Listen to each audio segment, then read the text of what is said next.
This should work.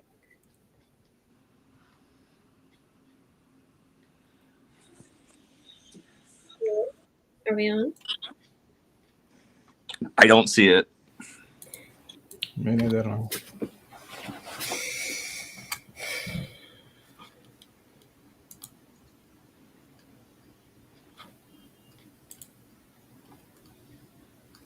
I see Do you it. know who? What's up? We're on a different one now. Okay. Do you want me to link them to that one? Yeah. Okay. All right. Okay. Hey, before we go in, people in the chat are asking who ePrimify is. Why? What's he doing? I think Belly May has already had to time him out. I just know him from back in the day. Like follows my Twitter and stuff. Oh, all right. Being weird. If he's being weird, I'll keep get rid of him. I don't care. Yeah, I'll keep an eye on it. Okay. Yeah, we're live in the other one. So. All right. If you want to take that link, I'll send it to you on Discord. You can pin it to the other one. Sorry, I can't pin from my phone. Show. Oh my god. Oh my god, people. ePrime. I heard you were being reckless, maybe. So chill. Hi, everyone. I am so sorry for that shit show. That was insane. I am new at this. Okay, so everybody welcome. We're going to do a cute little video first. Okay, bye.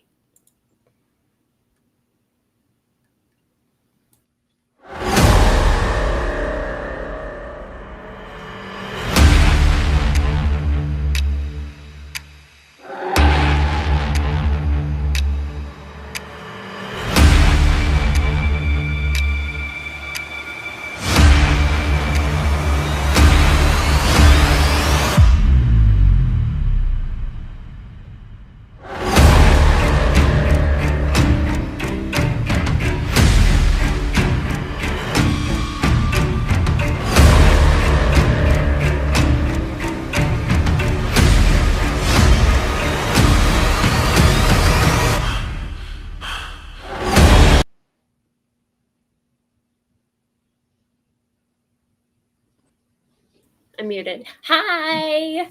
I think we lost Keith already. I don't know what happened, but everybody, thank you for bearing with me. First stream, technicalities. I'll get it right next time.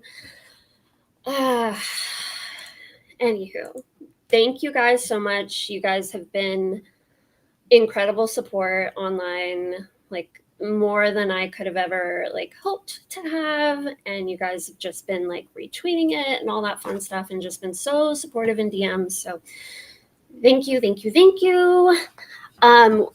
So welcome to my channel. I'm going to be doing shows Wednesdays and Fridays, and the aim of this channel is to cover honestly just the cases that are most important to me. I know I get frustrated sometimes when the things I'm most interested in, I can never find anything for them.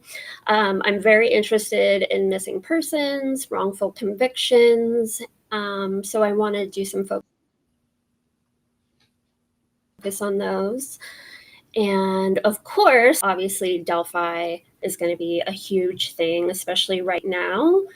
After Karen Reed had just ended, that's what we need here. We need that in this case. We need the whole world to be watching, because the second, and I mean, look at this Hulu doc, the second people started watching it that really had no idea, now they're really looking into it. And we're really getting people like curious. I mean, just give them a couple facts and they're like, what the hell is going on with this case? So now is the time to strike, to get as many ears on this as possible. And I think a big part of that in our community right now is going to be kind of getting rid of the drama, getting rid of the distractions. We've had a lot of infighting in our little Cranks community, the Free Richard Allen community. and all it's done is cause drama and chaos, and none of us want that anymore. I know I personally want to refocus on what matters, and for me, that is getting Richard Allen the fuck out of there. So that's what I aim to do with this channel, and that was the purpose of having everyone on both sides of the fence come to the stream tonight, where we are going to be doing a little bit of a debate sepoo. I am going to be arguing for the innocence of Richard Allen. Cryptex, an amazing YouTube creator who has been so kind to be here tonight. He believes there's a lot of shitty shit going on, but thinks Richard's involved, right? So he's been nice enough to come on here and kind of debate the other side of things, the side that believes Richard Allen is involved. And he's been nothing but gracious and awesome to the community as a whole. So it was an easy choice, and thank you so much for doing it.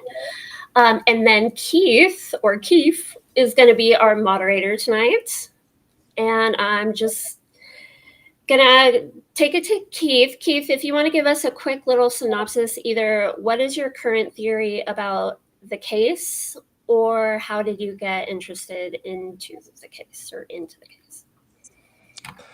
Good evening. Thanks for having me. Cryptex, thanks for joining us, of course. I don't know if Richard Allen is guilty or innocent. I just know he was railroaded and deserves a fair trial. Just kidding. Firmly believe that Rick is innocent.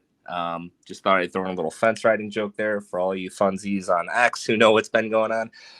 However, I started out, I think I was at a Buffalo Wild Wings in Boston, Massachusetts. I was on a trip for work and I saw this come over my phone. I said, what the hell? Like, Indiana, the last time I went there, I mean, a lot of weird folks, but a lot of nice folks, and it doesn't make sense to me like something like this would happen. And then, dove into everything. I actually believed at the time of the arrest, I figured something funky was up, because after, 5+ years of just nothing, to be surprised with some sort of arrest seemed off, but still put my full faith and trust into law enforcement. Read through the PCA, had a lot of questions. That's when I became an unofficial crank. I joined, R&M, and started just lurking that chat, and questions just kind of kept unfolding. And while we like to think the police and courts always get the right guy or gal, I just don't feel this was the case at all. And I do feel that, albeit all the circumstances, Rick Allen is an innocent man. So, that's my take on it.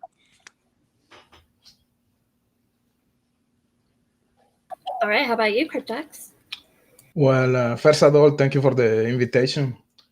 I feel like this is an ambush. No, I'm just kidding. Thank you for the invitation, for real. I like your energy, and it's an honor to be here in your first live. And congratulations for your channel. And to Keith, nice to meet you. What about me? I don't know. I'm just obsessed about this case. How did I learn about this case? I was following a big YouTuber. I don't know if you know him. His name is Mike. His channel is That Chapter. He has like 300 million subscribers. He's awesome, and he's very charismatic. And at the time he made, I think it was in 2019, after the press conference of ISP, the conference with the 2 sketches. And he made those videos about Delphi, and I was just, what the fuck is this? It was crazy. So I became like obsessed about the case. I was starting doing some research. And since then, I'm thinking about this case like every single day. It's just crazy. It's insane. Yeah. Man, yeah, tell me about it. So for me, if I tried to go into my current theory, we'd be here a while. So I'm just going to go into how like I got into the case or even this community. So I had followed Delphi from the beginning in 2017 when it happened for a minute. And then I would check back and forth about it, see updates. And then when they arrested Richard Allen, I was like, oh, chill. Like, they got the guy. That's awesome. Oh, I even thought, I was like, oh, he kind of looks like the first sketch.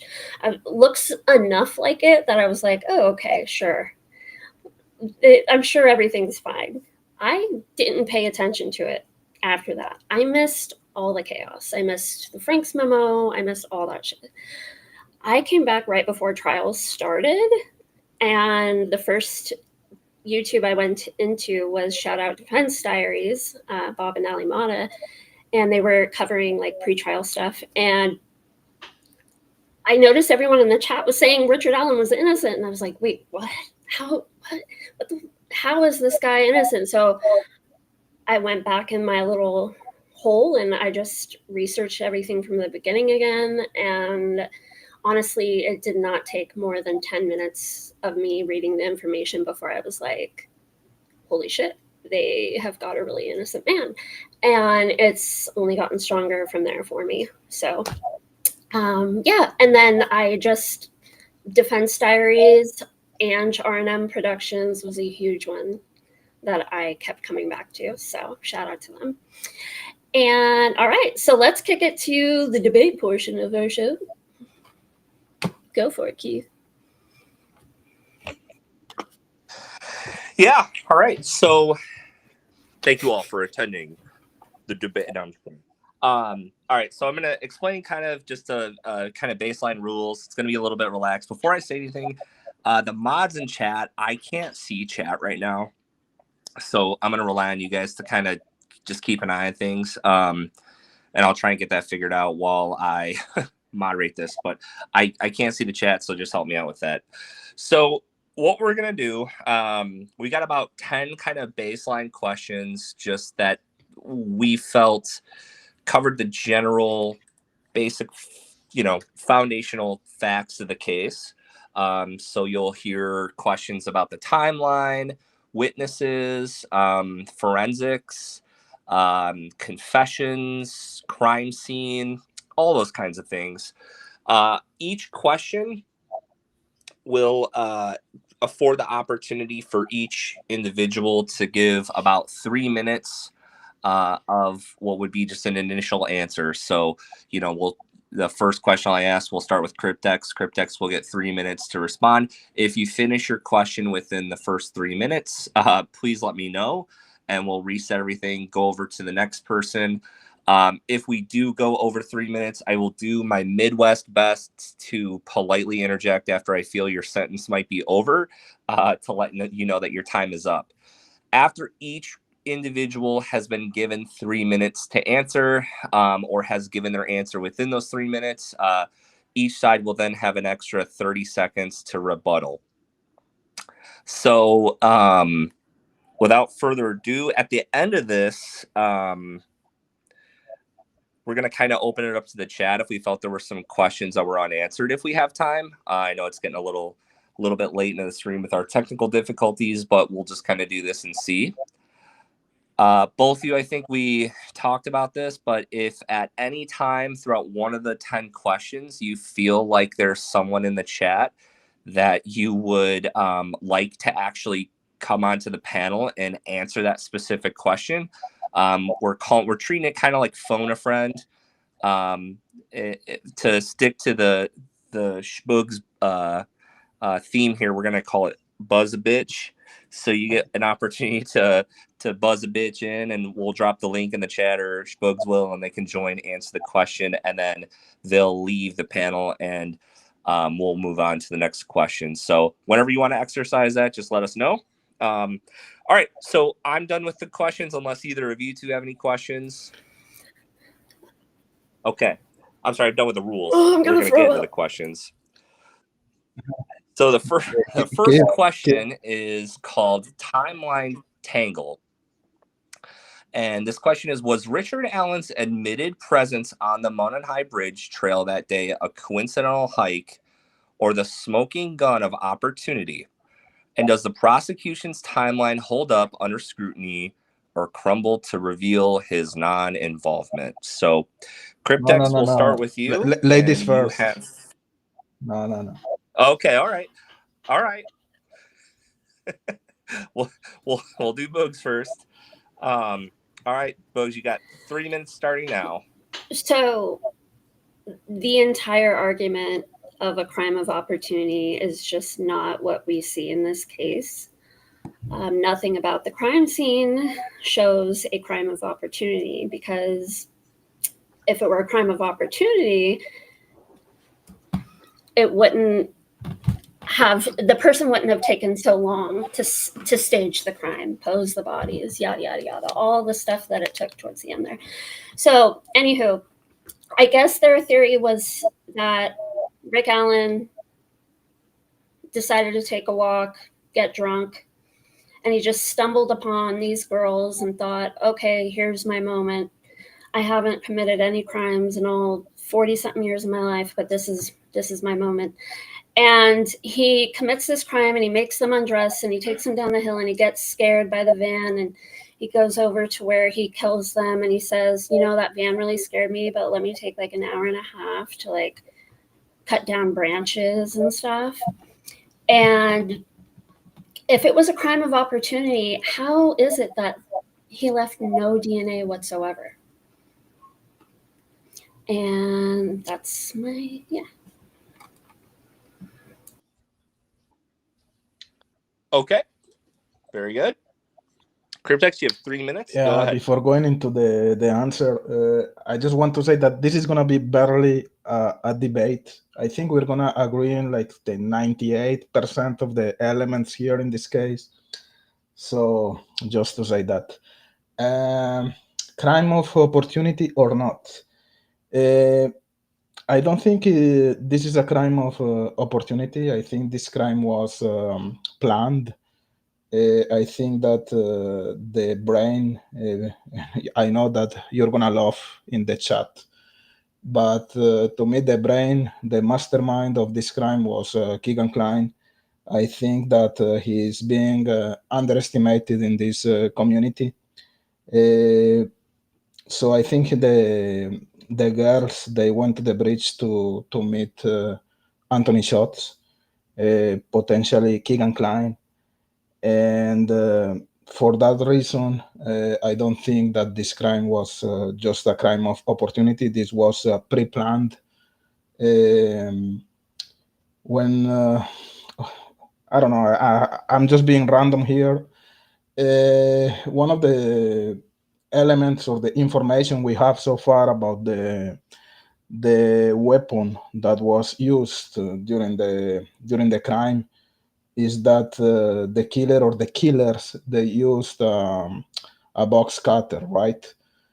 And this is something that is contradictory with my previous thought, let's say, because if you're gonna kill someone, a box cutter is not gonna be the first weapon of choice. You know what I mean? So I'm still confused.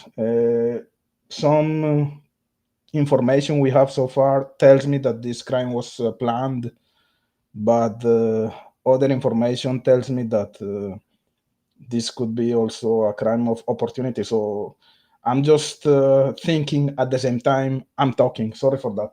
I just changed my mind in a couple of seconds. But anyways, I think that just to summarize, this crime was planned, and Keegan Klein is the one behind is the intellectual person behind the crime.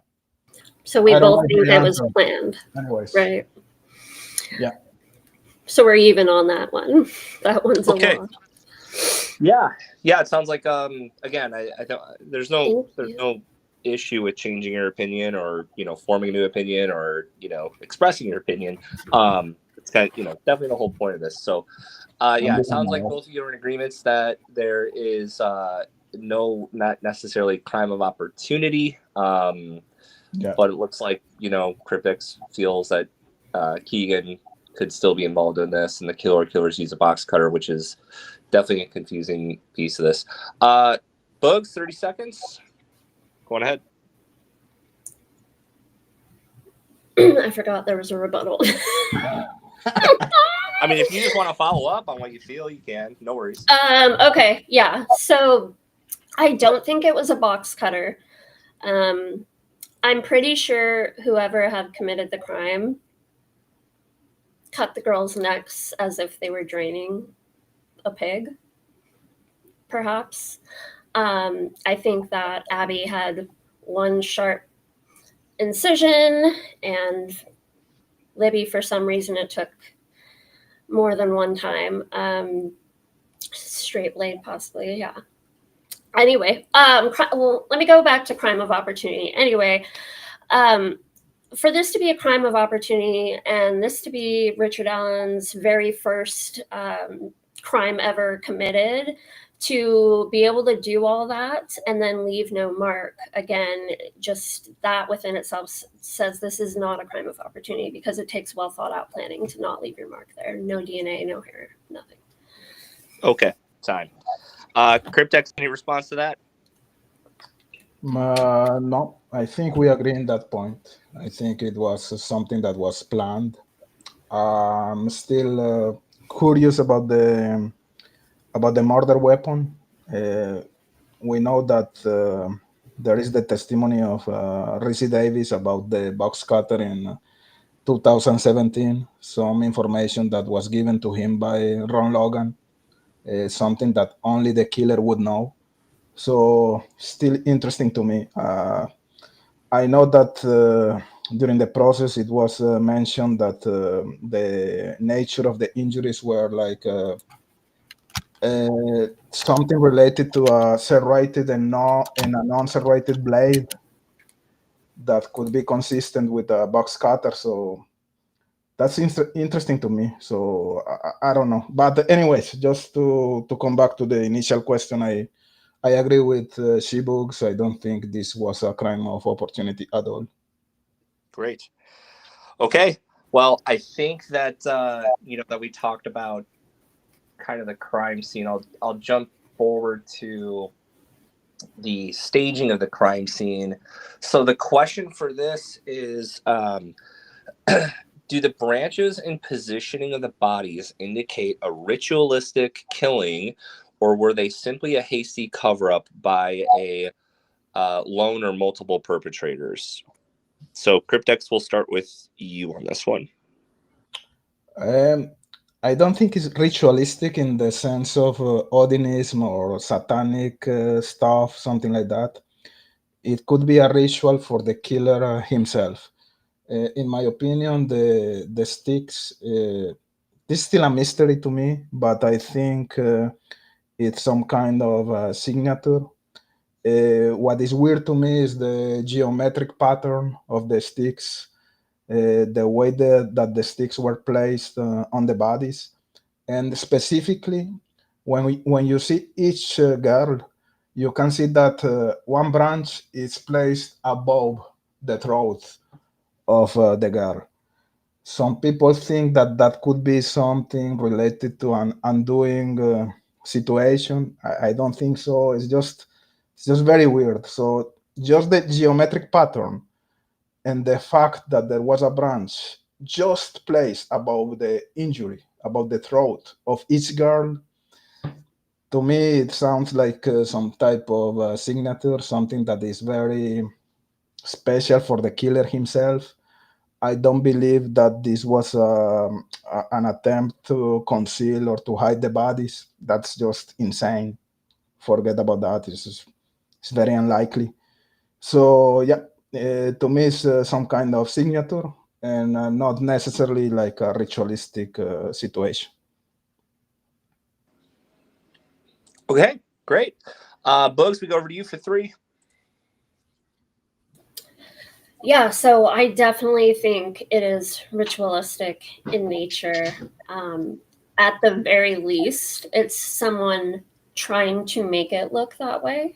So thereby trying to maybe pin it on somebody else, perhaps. But The stage scene itself, like Cryptic said, it was a signature. It was important to the killers. I mean, it was more about the staging of the scene than it was about actually killing the girls. I mean, all the time it took to gather the right sticks and put them in the right patterns, and then, you know, the pools of blood in certain parts around the bodies. Yeah, There's no doubt that it wasn't, the sticks were never used to cover up the bodies. I mean, Libby unfortunately was completely nude and very pale white. I mean, she stuck out. I mean, the first thing one of the responding officers saw was just like something white in the distance. So, I mean, some sticks in patterns is certainly not going to cover that up. And if they were trying to cover the bodies up, they certainly would have used a better location and like a clearing in the middle of the woods, somewhere that was more easily attainable during the search. It would make, yeah. So definitely think ritualistic. I think whoever did this cared very much about the message that they're trying to send. And I think that it's possible whoever did this was sending more of a message with Libby than with Abby, because Abby, being completely dressed, always kind of seemed to me to be someone caring more about Abby than Libby. That's my... Okay. Cryptex, you got 30 if you want to respond to that at all.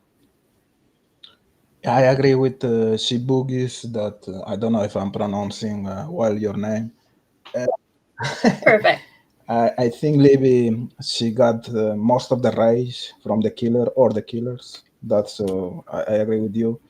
And one thing that is very suspicious here is that law enforcement, they didn't collect the sticks because they were not items of evidentiary value.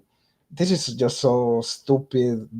These people are just, I don't know what's in their minds. It's just incompetence or corruption, or I don't know. It's so stupid.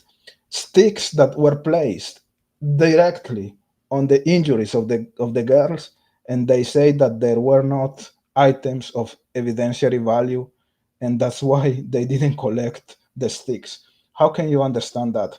These people are just plain stupid. I cannot understand that. You can collect DNA, you can collect fibers, you can collect particles. It's a lot of information, a lot of evidence there, and they didn't care to collect the sticks. So it's just insane again. Great point there. Bugs, you got 30. I completely agree. That's, yeah. Leave it there. It's fucking stupid. Exactly. Worst debate ever. Never mind all the DNA it took to lift the sticks, possibly rub against your clothing. Yeah, you have a botched crime scene when one of the most horrible people in this case is telling people to go back and collect the sticks too. So, okay, well, great. I think great discussion around that question. It looks like we both agree it is ritualistic in nature. It sounds to me like Cryptics is kind of focusing on the ritualism being a little bit more for the killer himself, as opposed to Shboogs, more along the lines of sending a message. So nonetheless, we still agree that it was ritualistic. I love the patterns of agreements in this debate. I wish our presidential debates would be a little bit more like this, but can't ask for too much more. So we'll get into, let's see here. All right, this question's called Ballistics Bonanza. Is the unspent bullet from the it's the unspent shell casing from the crime scene a definitive match pointing to Richard Allen's guilt, or was evidence mishandled and poorly tested using junk science to desperately place Allen at the scene? Shboogs, we'll go with you. Okay. The result was inconclusive. I don't care if you say sufficient agreement.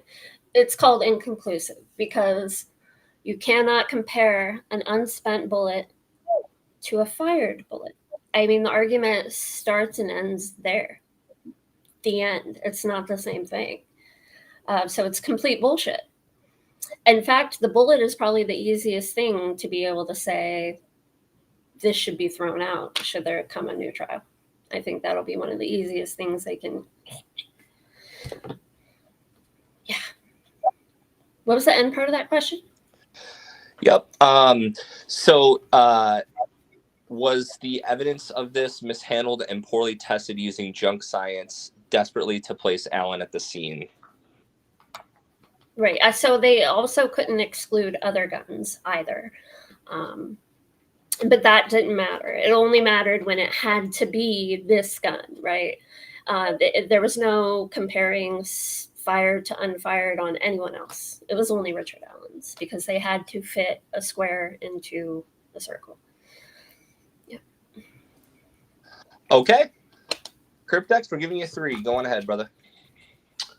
I totally agree with shboogies. I think they were comparing apples with oranges.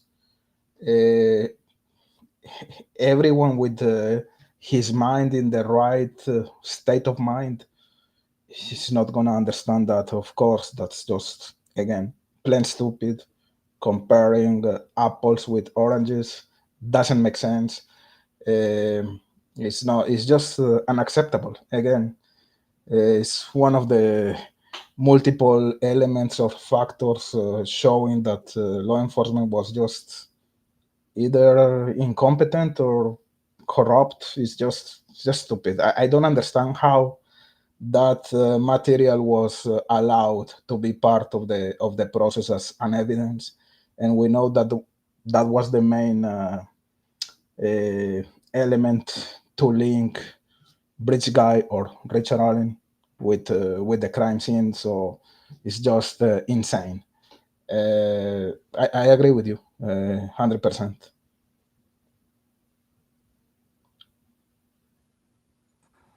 Okay. You were right, 98%. So I'm gonna actually, I'm picking up on a theme. I think I'm gonna kind of pull a audible and ask a question that's not on the list. We'll have a little bit of fun with this. So here's my question. Is Richard Allen Bridge Guy? Why or why not? So Cryptex, we'll start with you. I'll give you 3 right here. Go on ahead. I think that he's likely Bridge Guy, in my opinion. Based on the timeline, I know that everyone here is gonna disagree, but I think he's most probably or likely Bridge Guy. But it doesn't mean that he's the killer, or it doesn't mean that Bridge Guy was part of the crime. That was not demonstrated, in my opinion. But I think that Richard Allen is Bridge Guy. It doesn't mean that he's the killer.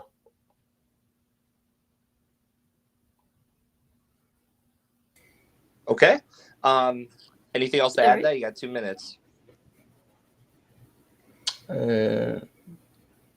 Talking to me or to shboogies? To you. Well, no, that's my answer. I think I think he's Bridge Guy. Okay, awesome. All right, Boogs, you got 3. Go ahead. Oh, let me count the reasons as to why he is not Bridge Guy. Well, for one, I believe that he has alibi witnesses that put him there, leaving the trails around 1:30, not arriving. Also, I don't believe he's Bridge Guy because they cleared Bridge Guy. They identified Bridge Guy. They said, don't look over here anymore. So who was it that they identified as Bridge Guy? And tell me why it's Ron Logan. And look, the one thing I will say that I'll give argument to the other side for is that the BG voice, if you just listen to a clip of Rick Allen and you listen to that voice, I could see how someone can think that sounds pretty alike. But here's the thing, it also sounds like Brad Holder. It also sounds like A, B, C, D, E. Like, it sounds like so many people, and there's just not enough words to get a good match. And it's unfortunate that I feel like the jury actually convicted Rick Allen based on that, because not long before they came back with their verdict, they asked for that. They asked for that evidence to see and hear it. So why he's not bridge guy, I believe he was there. He was leaving the trails around 1:30. So Ron Logan actually shows up in the tower dump around the bridge area at 2:09 p.m. 2:09 p.m. That is the same time Abby and Libby have crossed the bridge, or Abby's just crossing over, maybe. And there is footage of that car entering Brad Weber's private drive at 2:07 p.m. And whatever it does, it comes back out after 2:08 p.m. And then you have Ron Logan pinging in the area of the bridge at 2:09. So if you ask me, bridge guy is Ron Logan and always has been.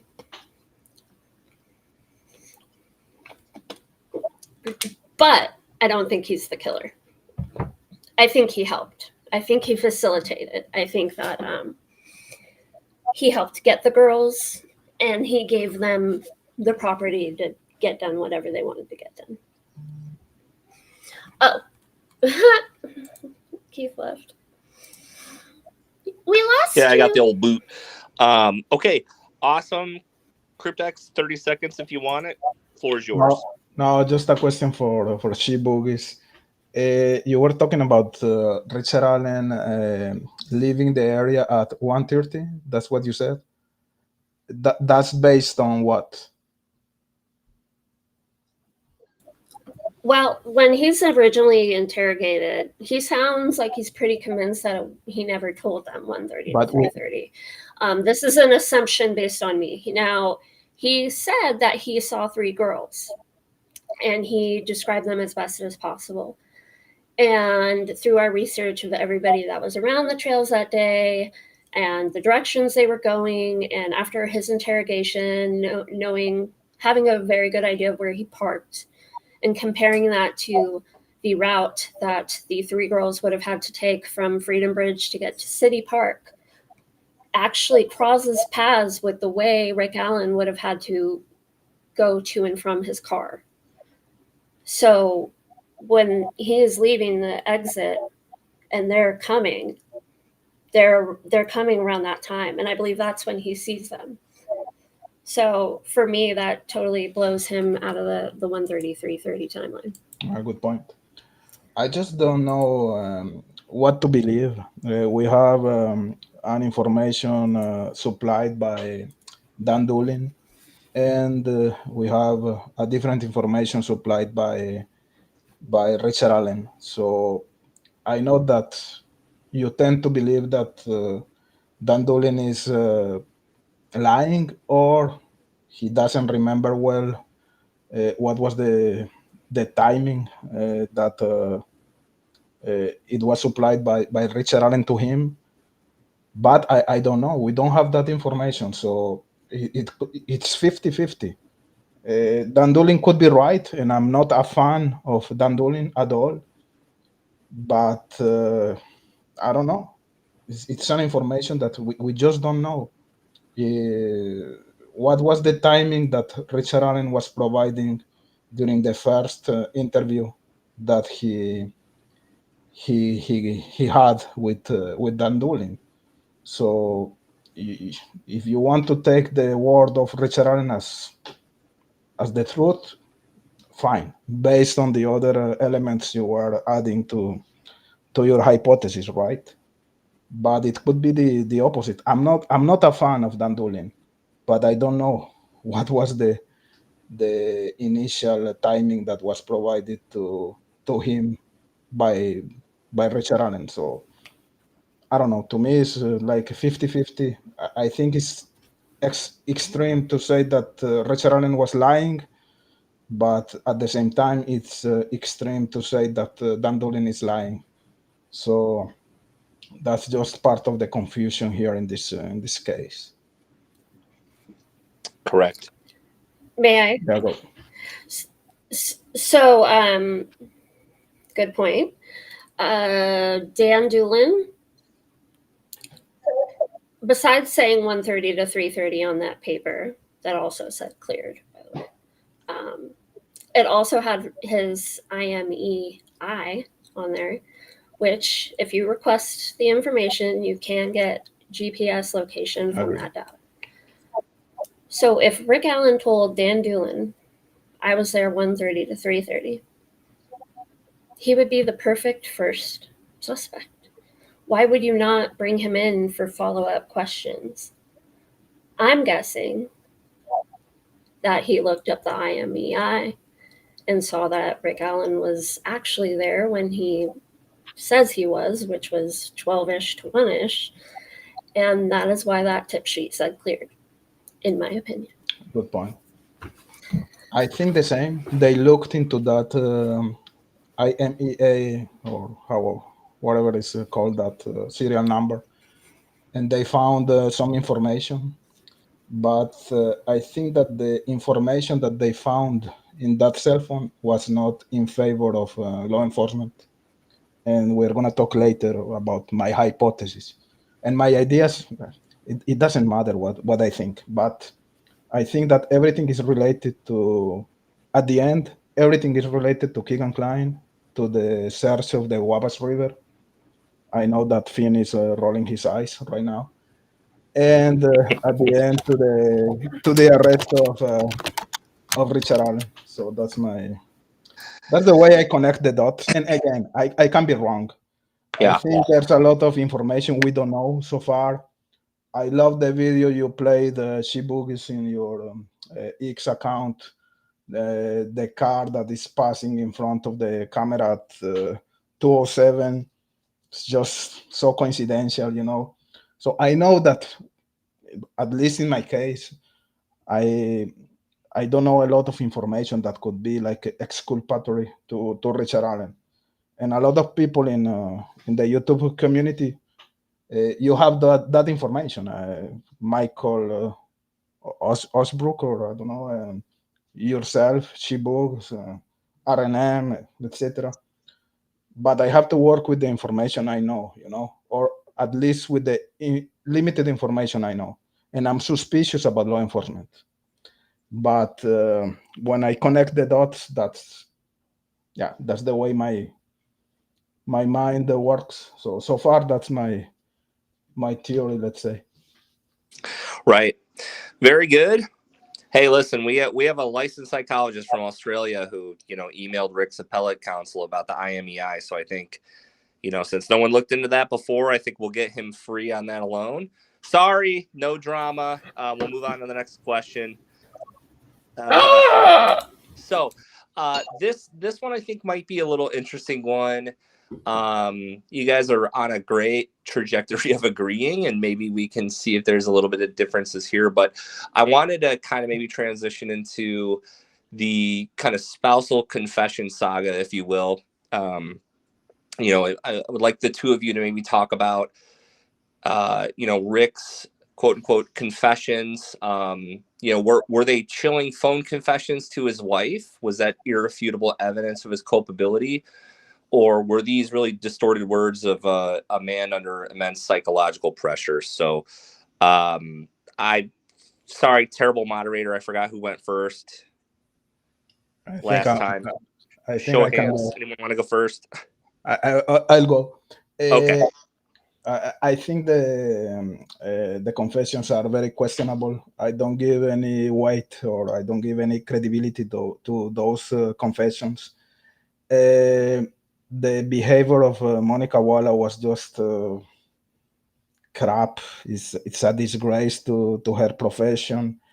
We know that Richard Allen was put in that Westville Correctional Facility for more than 1 year. This is just insane.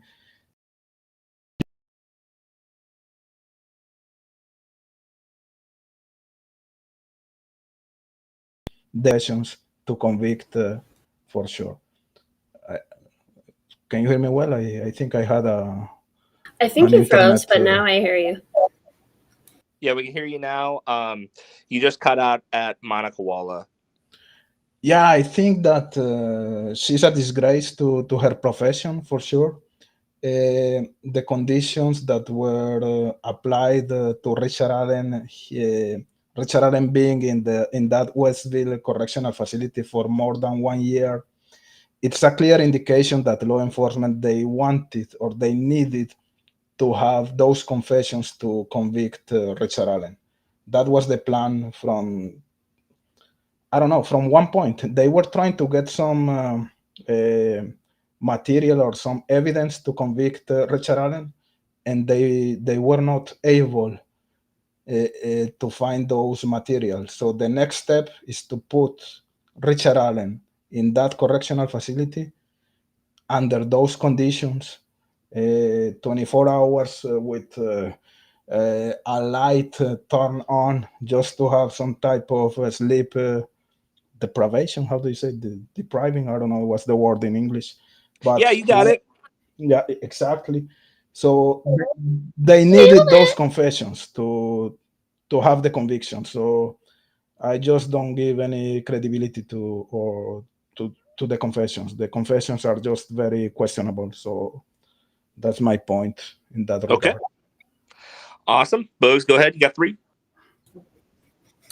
So, because we agree on the confessions, maybe it's just a good time to have a discussion about the fact that it's 2025 and we have to convince people that forced confessions happen.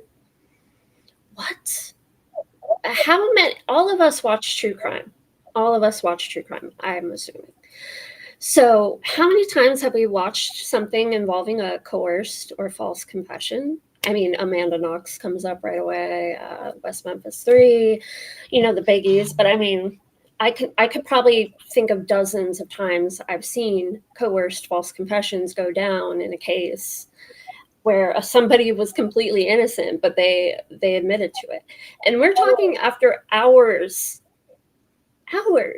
of interrogation in a room with cops in your face, maybe being abusive, whatever it might be, maybe threatening you, but hours. It took them 6 months to break Rick Allen. He tried really, really hard, really hard to not break. And it was only so much he could take, having already had depression, anxiety. A lot of people don't realize that somebody with depression, anxiety, you go into solitary, you're going to be the first person to break after that because you're already susceptible. Then those confessions to his wife on the phone are probably the least credible to me, actually, because sorry, group text came off and I got confused. Okay, so anyway, they are the least credible to me because he sounds the most unlike himself in those, right? He says, "Dear, I did it, dear." Like, he doesn't sound human. He sounds robotic. And then, he's also saying, "Well, I think I did it, dear." And when she gets to a point to where she's asking him who's with him, and then it just cuts off. I mean, the calls to his wife are probably the most convincing ones that something is not right. But yeah, I just want to really make people like snap the fuck out of it, because a lot of people say confessions get everyone convicted. Well, that probably shouldn't be so. Like, hello guys, we watch this shit. We know coerced confessions happen all the time. If anything, Rick Allen should get a fucking gold medal for taking 6 months to break. Yeah, agree wholeheartedly. Good stuff. Love that this is kind of like a healthy fusion of like discussion and debate. Let's talk really quick. Let's talk about Kathy Shank and this found tip, which wasn't really a tip. It was Rick talking to Doolin. Do we think that came out of nowhere, and it was merely a misfiling, or do we think that there's something nefarious from that quote unquote misfiled tip?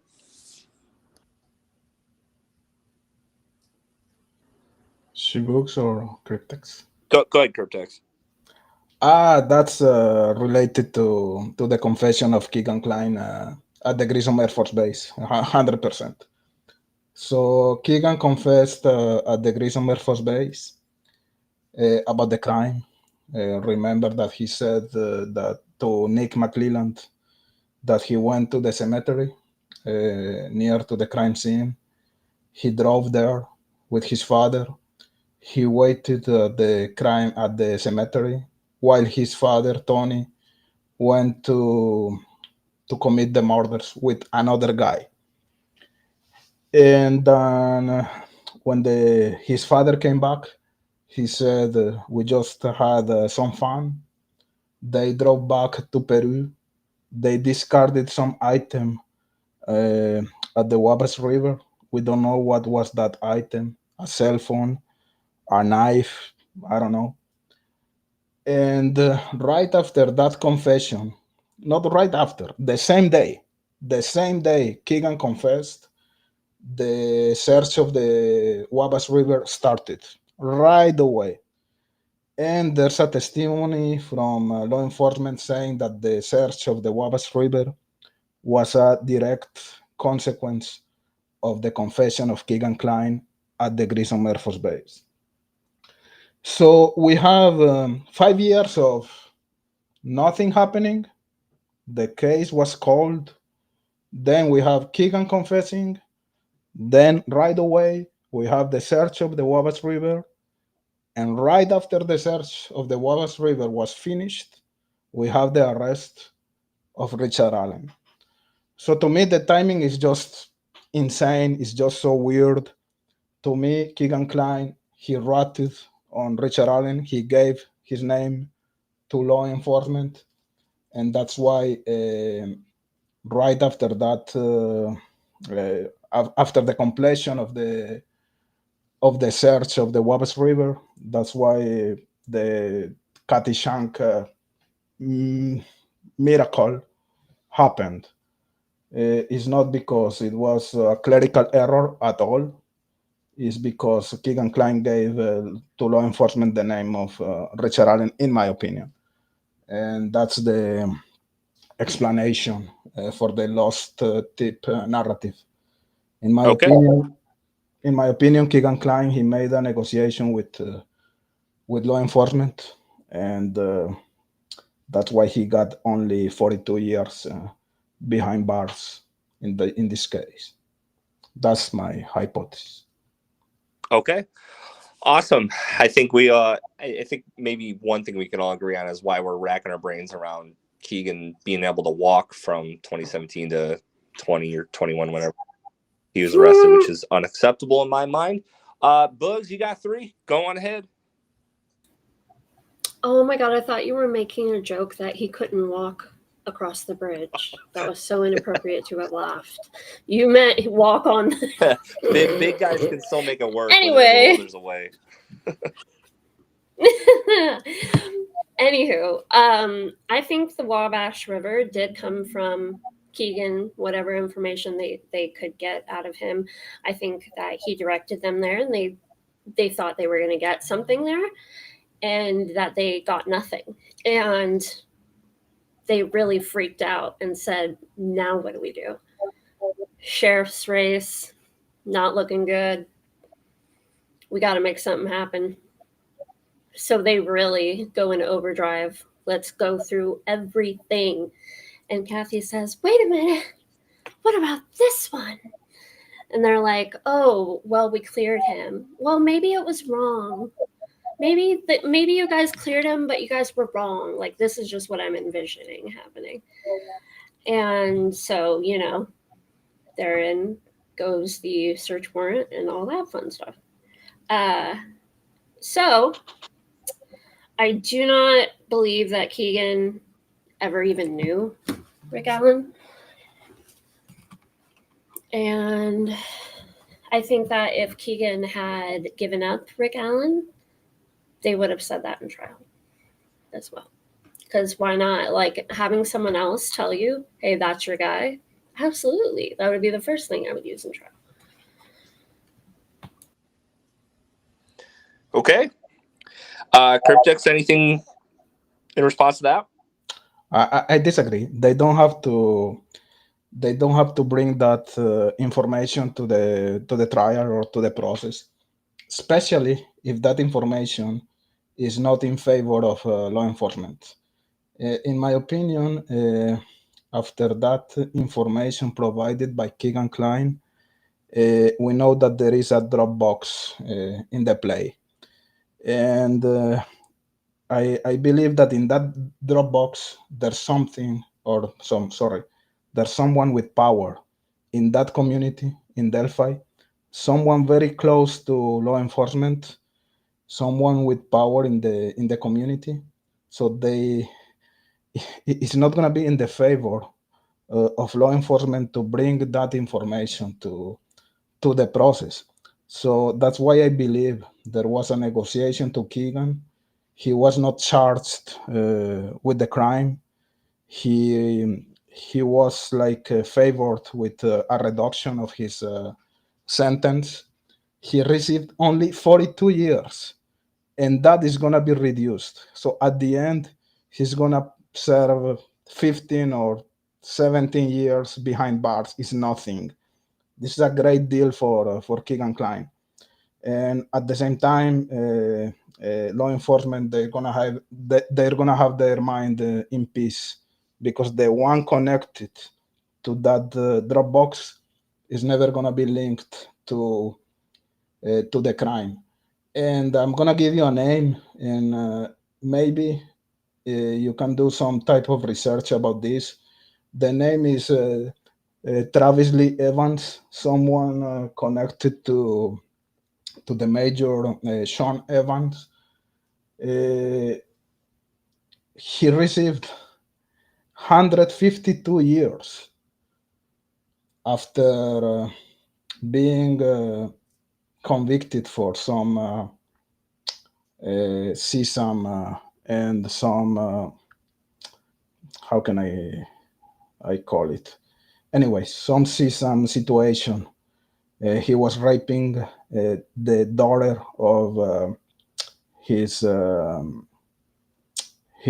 girlfriend, and just compare this.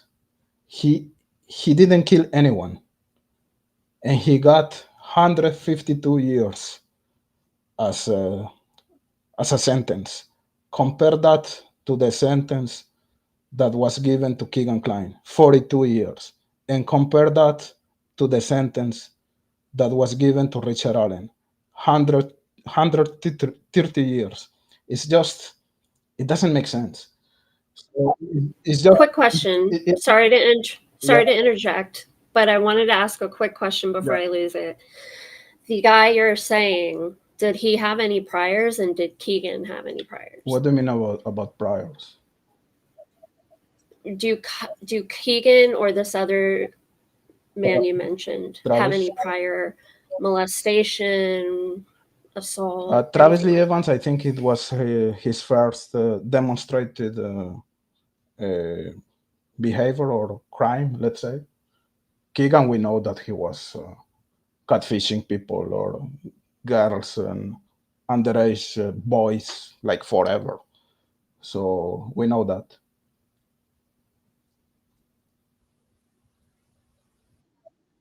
But no arrests No, they were never arrested. for either? Yep. No. Because I would think maybe it's because Keegan didn't have a prior history, but Yeah, they I think both did. the only thing, if I can remember correctly, the only thing Keegan had was like a shoplifting charge. But how old was he when all this happened? He was like 20 or something, right? 20 something, 23, I don't know. 23. Yeah. So all his minor records going to be expunged for anything, or not expunged, but sealed. DB says that this guy had essayed his girlfriend's kids and it was in his record. So if he had a prior, that would explain why he had way more years than Keegan. I don't understand how can you give Keegan Klein 42 years only? It's just I don't know.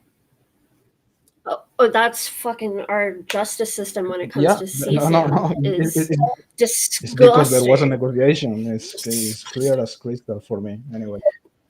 Oh, well, it's because he had no priors. In my opinion, it's because he had no priors, and because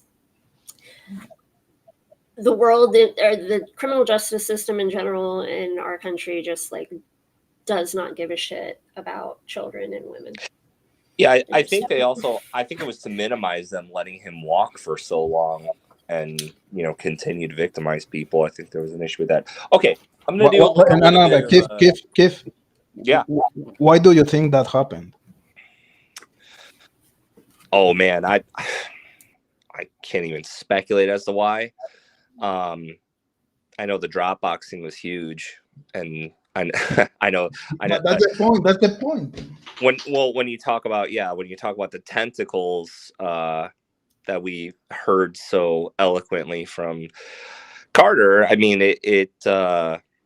look, I mean, I'm all about turning someone into an informant, but when it doesn't lead you to multiple mass arrests and you let things go on for 3 years, it just that's where I can't wrap my head around it. Maybe I'm wrong. Maybe I'm kind of missing the plot, but at what point is the goose not better for the gander, so to speak? I think he was like some type of informant, and that's why he was able to be free during 3 or 4 years. It's just that's the way I can explain that. And again, 42 years for Keegan Klein is a great deal, because that's gonna be reduced to 15 or 20 years. It's nothing for someone committing a crime or participating in this type of crime. It's a great deal. Well, It's a great negotiation.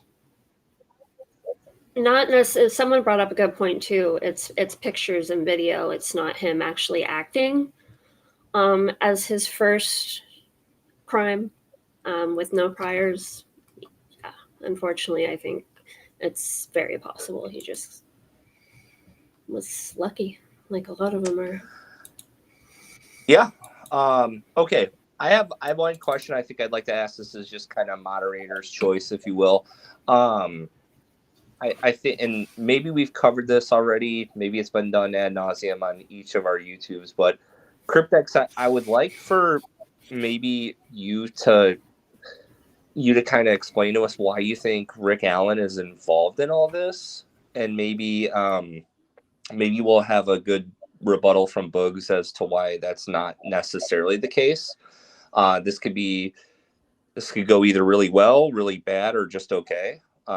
But I was kind of interested in that, just hearing the two of you talk. So I think that's what I'll open the floor to you for. Yeah. Again, I think Richard Allen is bridge guy. As I was explaining at the beginning of the video. But the main element here for me again is the coincidence that happened after the confession of Keegan Klein at the Grissom Air Force Base. To me, he ratted on Richard Allen. It's just that connection or that coincidence is just too coincidental. Again, it's just, I cannot disconnect the fact that after the confession of Keegan Klein, they went to the Wabash River, and right after the completion of that search, they arrested Richard Allen. So, to me, he ratted on Keegan Klein, on Richard Allen. That's why I think he's involved. Again, I don't know if he's the killer or not. Maybe he was just leading the girls to the other guys, or he was participating in some type of cleaning, some type of staging. I don't know. I don't have any idea. And again, my opinion doesn't matter. It's what I think. It's the way I connect the dots. I'm open to other explanations. but that's why I think he's involved, basically. But again, the main actor here is not Richard Allen, is Keegan Klein. Okay. So I would ask, so why do you think if Keegan ratted Rick Allen out, why do you think they didn't bring that up during trial? Because of the Dropbox. Because in that Dropbox, there's someone connected, someone with power connected to that Dropbox. So it's not in the favor of law enforcement to bring that information to the process. So that's why. That's my opinion. They got the name. Okay, Keegan, tell me who was involved in this crime. Okay, it was Richard Allen. Great. Oh, Richard Allen, I think we interviewed this guy at one point. Let's come back to the initial interviews. Oh, yeah, you're right. We interviewed Richard Allen. Something like that. I'm not saying that's what happened, but there's a direct connection between that confession of Keegan and the arrest of Richard Allen. That's my opinion. And because of that Dropbox,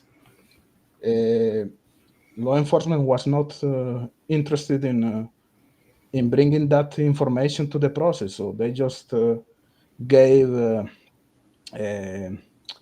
reduction, or they dropped the charge, or they didn't bring charges to Keegan Klein in the sense of the crime. So they kept everything about CSAM. And again, to me, 42 years is nothing. So it's a great deal for Keegan. That's my Okay.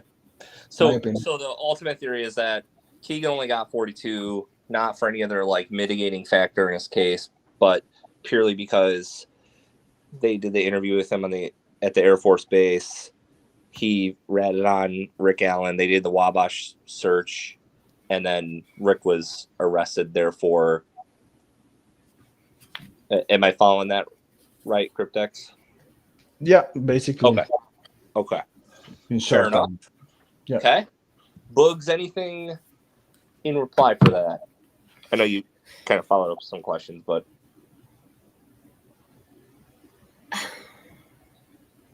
I don't. They found nothing on Rick to suggest he's ever had any CSAM whatsoever. I mean, absolutely nothing. So I would argue it's a long shot that he was like a customer of Keegan's. I would argue that Keegan could have just said he's a customer. They don't necessarily have to get into how Richard Allen was a customer. They don't really have to go into the fine details of the Dropbox. They can just say that Rick Allen purchased materials from Keegan. Yeah, that would just be my thought. Okay, moderator note to add. These jackasses were so bad at electronic forensics they couldn't even figure out that Libby had headphones plugged in the jack after her passing. So there's a good chance they might not have found a lot of stuff going on over the interwebs. It was the water and dirt, Keith. Yeah. No, nonetheless, you know, they Rick's search history, I think, is the common Midwestern boomer man search history. I think we had a couple lives where we were talking about if they ever found our search history, we'd be in a lot of trouble. So, okay. One more question, Boogs. I don't know how you feel about that. Then we'll open it up to chat, maybe. Yeah, let's go. Okay. All right. So we'll close with kind of current state where we're at with our kind of appeal extension enigma, if you will. So do either of you feel that the judicial misconduct in this case, whether it be suppressed evidence, rulings without hearings, hold enough water to overturn the verdict for a new trial? Or is this just kind of a poor attempt that will fall on deaf ears to point out some minor technicalities for a clearly guilty man, in your opinion. Bugs, we'll start with you on this one. Can you summarize that one more time? Sorry. Yes. ADHD, probably. No, I gotcha. Do we feel that goal being a goal? Oh, now I remember. Got you. Was enough? Yeah. Okay. So I'm painfully optimistic. Usually, I would love to believe that the appeals process is gonna go off without a hitch. We're gonna get a brand new, spanking new trial. To me, after hearing Michael Osbrook many times before explain the appeals process a little bit, it sounds like despite errors in things, it might not matter in the grand scheme of things to them because of the confessions. Because if there's something that outweighs the gravity of something else, right? So, I mean, that's an easy out for them to say, yeah, well, he confessed. So if I'm just kind of worrisome about the appeals process, that's why I was a big proponent of getting PCI started now. Let's not get into that nightmare of a discussion, but that's why I wanted that to happen. Now I'm kind of in the mode of what Michael Osbrook too was saying in another live, that we've got to find something exculpatory, something that just completely solidifies that it was not Richard Allen. I think that's the only way we're going to get out of this at this point, because I just do not trust the state of Indiana whatsoever. Okay. Awesome. Cryptex, same question over to you. Do we feel that like a lot of the things that happen in court would be grounds for a retrial, or is this just something people are nitpicking and Richard Allen's clearly guilty? That's a good question, and that's a question for a lawyer, I think. I don't know. I don't know. I want to have an appealing. Phone a friend? Sorry. I want to have that appealing process. I need everyone here, or this community, and the family, and the family of the girls, the family of Richard Allen. All of us, we need an appeal. To have some answers, because there are a lot of unsolved answers here. We don't know the whole story here. I'm not very optimistic. I don't think it's something that is gonna happen easily. Let's see, but I would like to have an appealing process, just to be able to know more about the whole situation, because so far I think we know the 10% of the whole story here. Awesome. Yeah, I agree with that sentiment. I mean, feels almost less than 10%. You can never put a gauge on it, because feels like there's always been something new that's popped up where we go, what the hell? This wasn't said to us before. Okay. But I was able to get chat up on another device. We can maybe see if anyone wants to pump some questions in the chat, and we can go off that. How do you feel about that? Yeah. So if any of you guys want to ask me or Cryptex something specifically, I can drop link, or you can just ask your question and we can answer it. It's up to you. Does anybody want to come up? Does anyone want to be buzzed? Does a bitch want to be buzzed? Anybody? We still have our 2 buzz bitches. Anybody? While waiting for someone, what do you think about Keegan and shboogies? What was your takeaway about the whole Keegan situation? I believe that Keegan was simply the connect. I believe that Keegan has a prolific history of running this Dropbox. I think that he did a good job of protecting it and protecting people for a long time. And I think that he sold access to the Anthony Shots profile to someone who got them to agree to meet up that day. And that person is who showed up. I don't know who that person is. I have my theories, but I believe Keegan's involvement starts and ends at that Dropbox. But I do agree that that Dropbox has a lot of powerful people in it. And I think that's why it took them forever and a day to even arrest him. I think the beginning of this case kind of went to shit as soon as they found out about Anthony Shots and Keegan, and they said to themselves, well, fuck, now what? You know? But I do not believe that Keegan murdered anyone. No, I agree, and I was watching the comments in the chat. One comment was from DB, something like Cryptex. How can you explain Keegan Klein walking 25 feet or something like that? and that's a great question. Actually, the Keegan Klein's participation in the crime is not related to him walking to the crime scene and committing the murders like physically. You know what I mean? According to his own confession, he was driving that car. So that's all we need. We don't need Keegan Klein hiking. We don't need Keegan Klein doing like some Spider-Man stuff. He was just driving a car.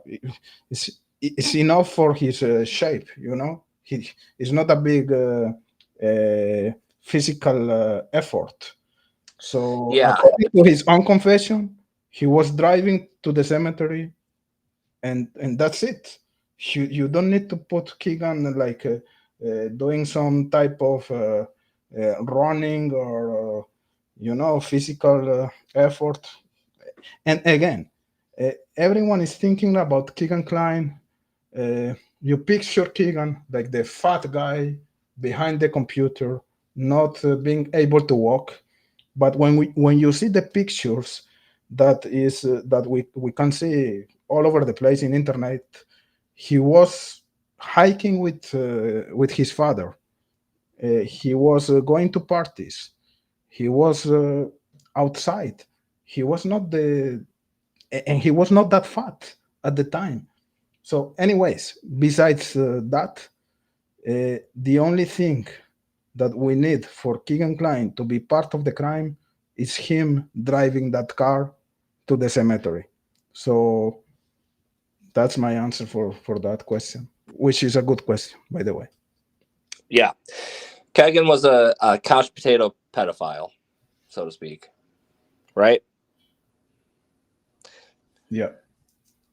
So we have a guest, and I'm really excited to bring this person up because his name outlives him. What's Hi, going on, everyone? Ruckus. How are you? What's up, You, Cryptex? you're famous or El infamous. Jefe. Or Infamous. El Jefe Calvo, huh? El Jefe Calvo. How are you, man? Jodido, pero contento. ¿Usted? Oh, okay. He fancy. He knows What's what I'm up? saying. Yeah. So what's Spanish up, is better than Ruckus? English. Not much. How are you?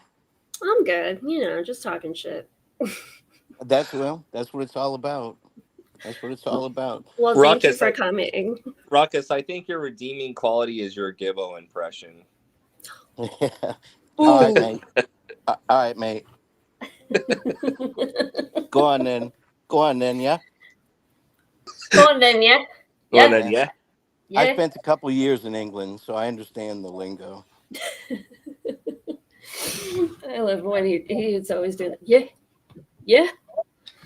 But I haven't been around for a while. I mean, it's been shit. December, I think, was my last live. Last time I went to Evansdale. That was the last time I went live. Wow. There really hasn't been much.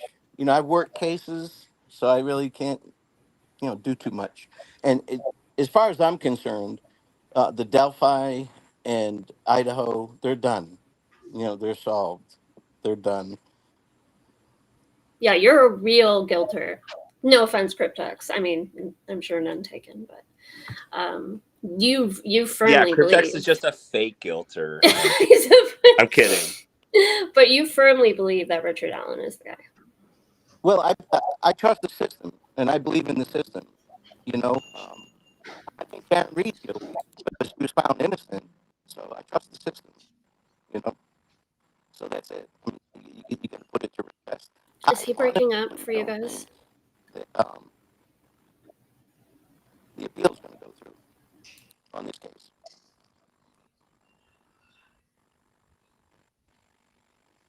Can you guys hear me? Okay. You were cutting up. I think it's your service. Yeah, it's your service. Can you guys hear me? Can hear you. R2D2. I'll be back. Ruckus, get out of your car. Just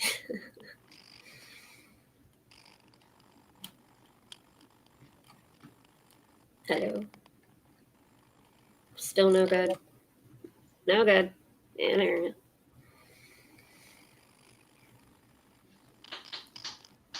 go. Womp. Okay. All right, who else while we're waiting? Wow, we're waiting. Oh my God, we have another guest. Stop it.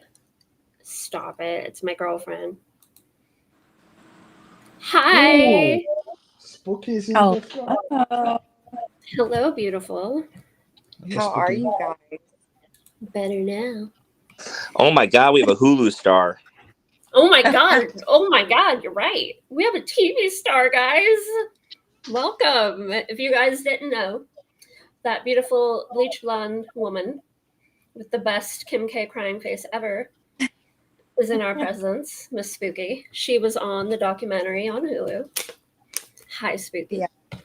Yeah, I was on that documentary, and I've had some time to review things, and yeah, I do see that there are some people that are really not happy about that, but it's interesting considering the source. Like, one lady in particular that's really mad about me being in it is literally like a meth trafficker from Lawrence County that like came to Carroll County specifically to make meth, and her husband is involved, or I'm sorry, is a member of the Sons of Silence motorcycle club. So yeah, it's just interesting to see who's like feathers got ruffled because they maybe feel that the narrative is getting taken away from them a bit. But yeah, so, long story short, I was on that documentary, and I had a lot more to say, but you know, you could only fit so much in like 3 45-minute episodes. Were you happy with everything they put in as far as you go and how it came out? For the most part, yes. We did speak a lot about Flora, at least like during my interview segment, and so I was really hoping that that would get some acknowledgement as well. You know, so I was disappointed to see that none of that was included, especially like if you're gonna bring Westfall, you know, in for an interview, then you should probably explain like the other things that make him tangentially involved or suspicious. So My man was like, Odinism? What the What? hell is that? What the hell? Who it Yeah. is? Who it is? yeah, and you notice he you know, had his buttoned up shirt and buttoned up sleeves that of course were covering up like his bind rune and Volknot runes. And my ex-boyfriend actually turned to me and he said, "Oh yeah, Pat learned that from me when I represented him in court to cover up his white supremacist tattoos." So that is interesting too. I will never get over the day after the documentary came out. My mom watched it, and she literally said to me that she thought Patrick seemed like a good guy, like a nice young gentleman, basically. Swear to God. I was like, mother, mother. Like, fuck no. Like, he's probably the worst human that appeared on that thing. But and that's such a scary thought too, though, is that like, some people have good intuition, can read people very well, and whatever. Some people maybe don't pick up on some subtle cues, but like, yeah, that's really scary to think that someone like Patrick Westfall could come across as like, a nice, good, genuine patriot when there's a lot more to it than that. You know what stood out to me? The Andy did a live where she shared the whole Odin report, and what was his name? He had a stomp on site order. Oh, Messer. Yeah, Johnny Messer. It said that Johnny Messer had a stomp on site order. And then Pat Westfall's on that damn documentary going, we're not walking around just stomping on people. And I'm like, dude, you might be. I don't know. No, yeah, it is. It's interesting. Like, Patrick has a way of always saying the quiet part out loud. And it's like, dude, like, you just ratted on yourself by even saying that word. But, yeah, I think that's funny. Good catch. So what I will say real quick, I don't think that Patrick was involved. And the reason I think that is because I think Patrick was involved temporarily and he exited out of the situation because of that whole story from Amber about them stopping being friends, because of some event, right around that time. I think maybe Patrick came over while the girls were still alive and kind of sniffed out what was going down and said, I'm good. But I think he would keep it to himself because I think Brad knows all about Flora. If Brad's not involved with Flora. I would tend to agree with that. I don't think that Patrick is as involved with Delphi as some people might believe, because we have to remember to like keep it in perspective, and like that Frank's memorandum was just showing that there was a plethora of third-party suspects. Like, it's not saying that Westfall is like responsible. Do I think that he probably knows some things? Yeah, I do. And obviously, we know his connections to Flora, so that, deserves some scrutiny. But yeah, I generally agree with you. What's up, Ruckus? Can we hear you now? Hey, is that better? Yes! Welcome back. Well, HCC said you dropped your phone in your scotch, and I almost died laughing. I don't drink scotch. I drink Irish whiskey. He's close, though. Big dude. Yeah, there you go. Yeah, he's close. I'll give him that. He's close.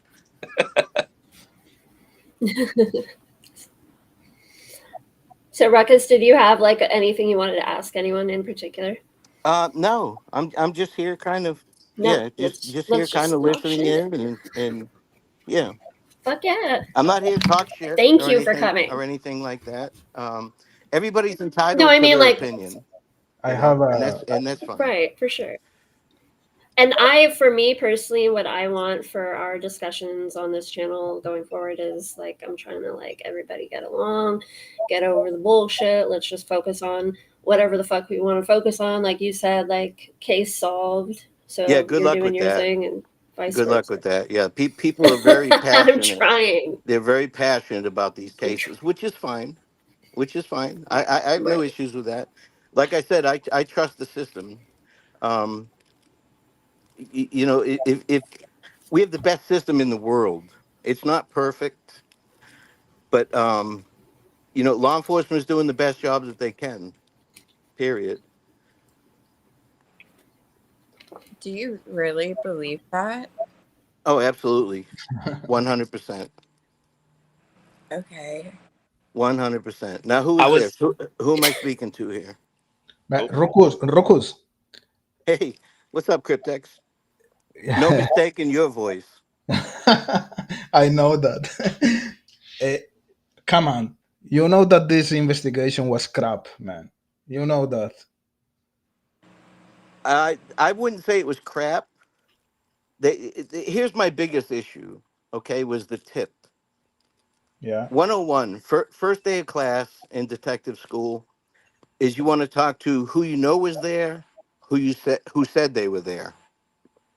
So I don't care if they misfiled his name under Whitehead. He said he was there. They should have followed up. Period. I agree with that 100%. But at the end of the day, they got the right guy. That's my opinion, and I trust law enforcement. It's not an easy job. It's not at all. It appears that it is on the outside, and it's easy to criticize. But Especially in this case, it's very easy to criticize. sure, not just this case, a lot of cases. No, and this one is the worst ever. Come on, No, no, no. the It's not mistakes even that. close. No, come on. It's not even close, Okay, Cryptex. tell me another case worse than this one. John Bennett, West Memphis 3. That's it. Uh, Green River Killer. But they You ever got heard of the that? they got the right guy.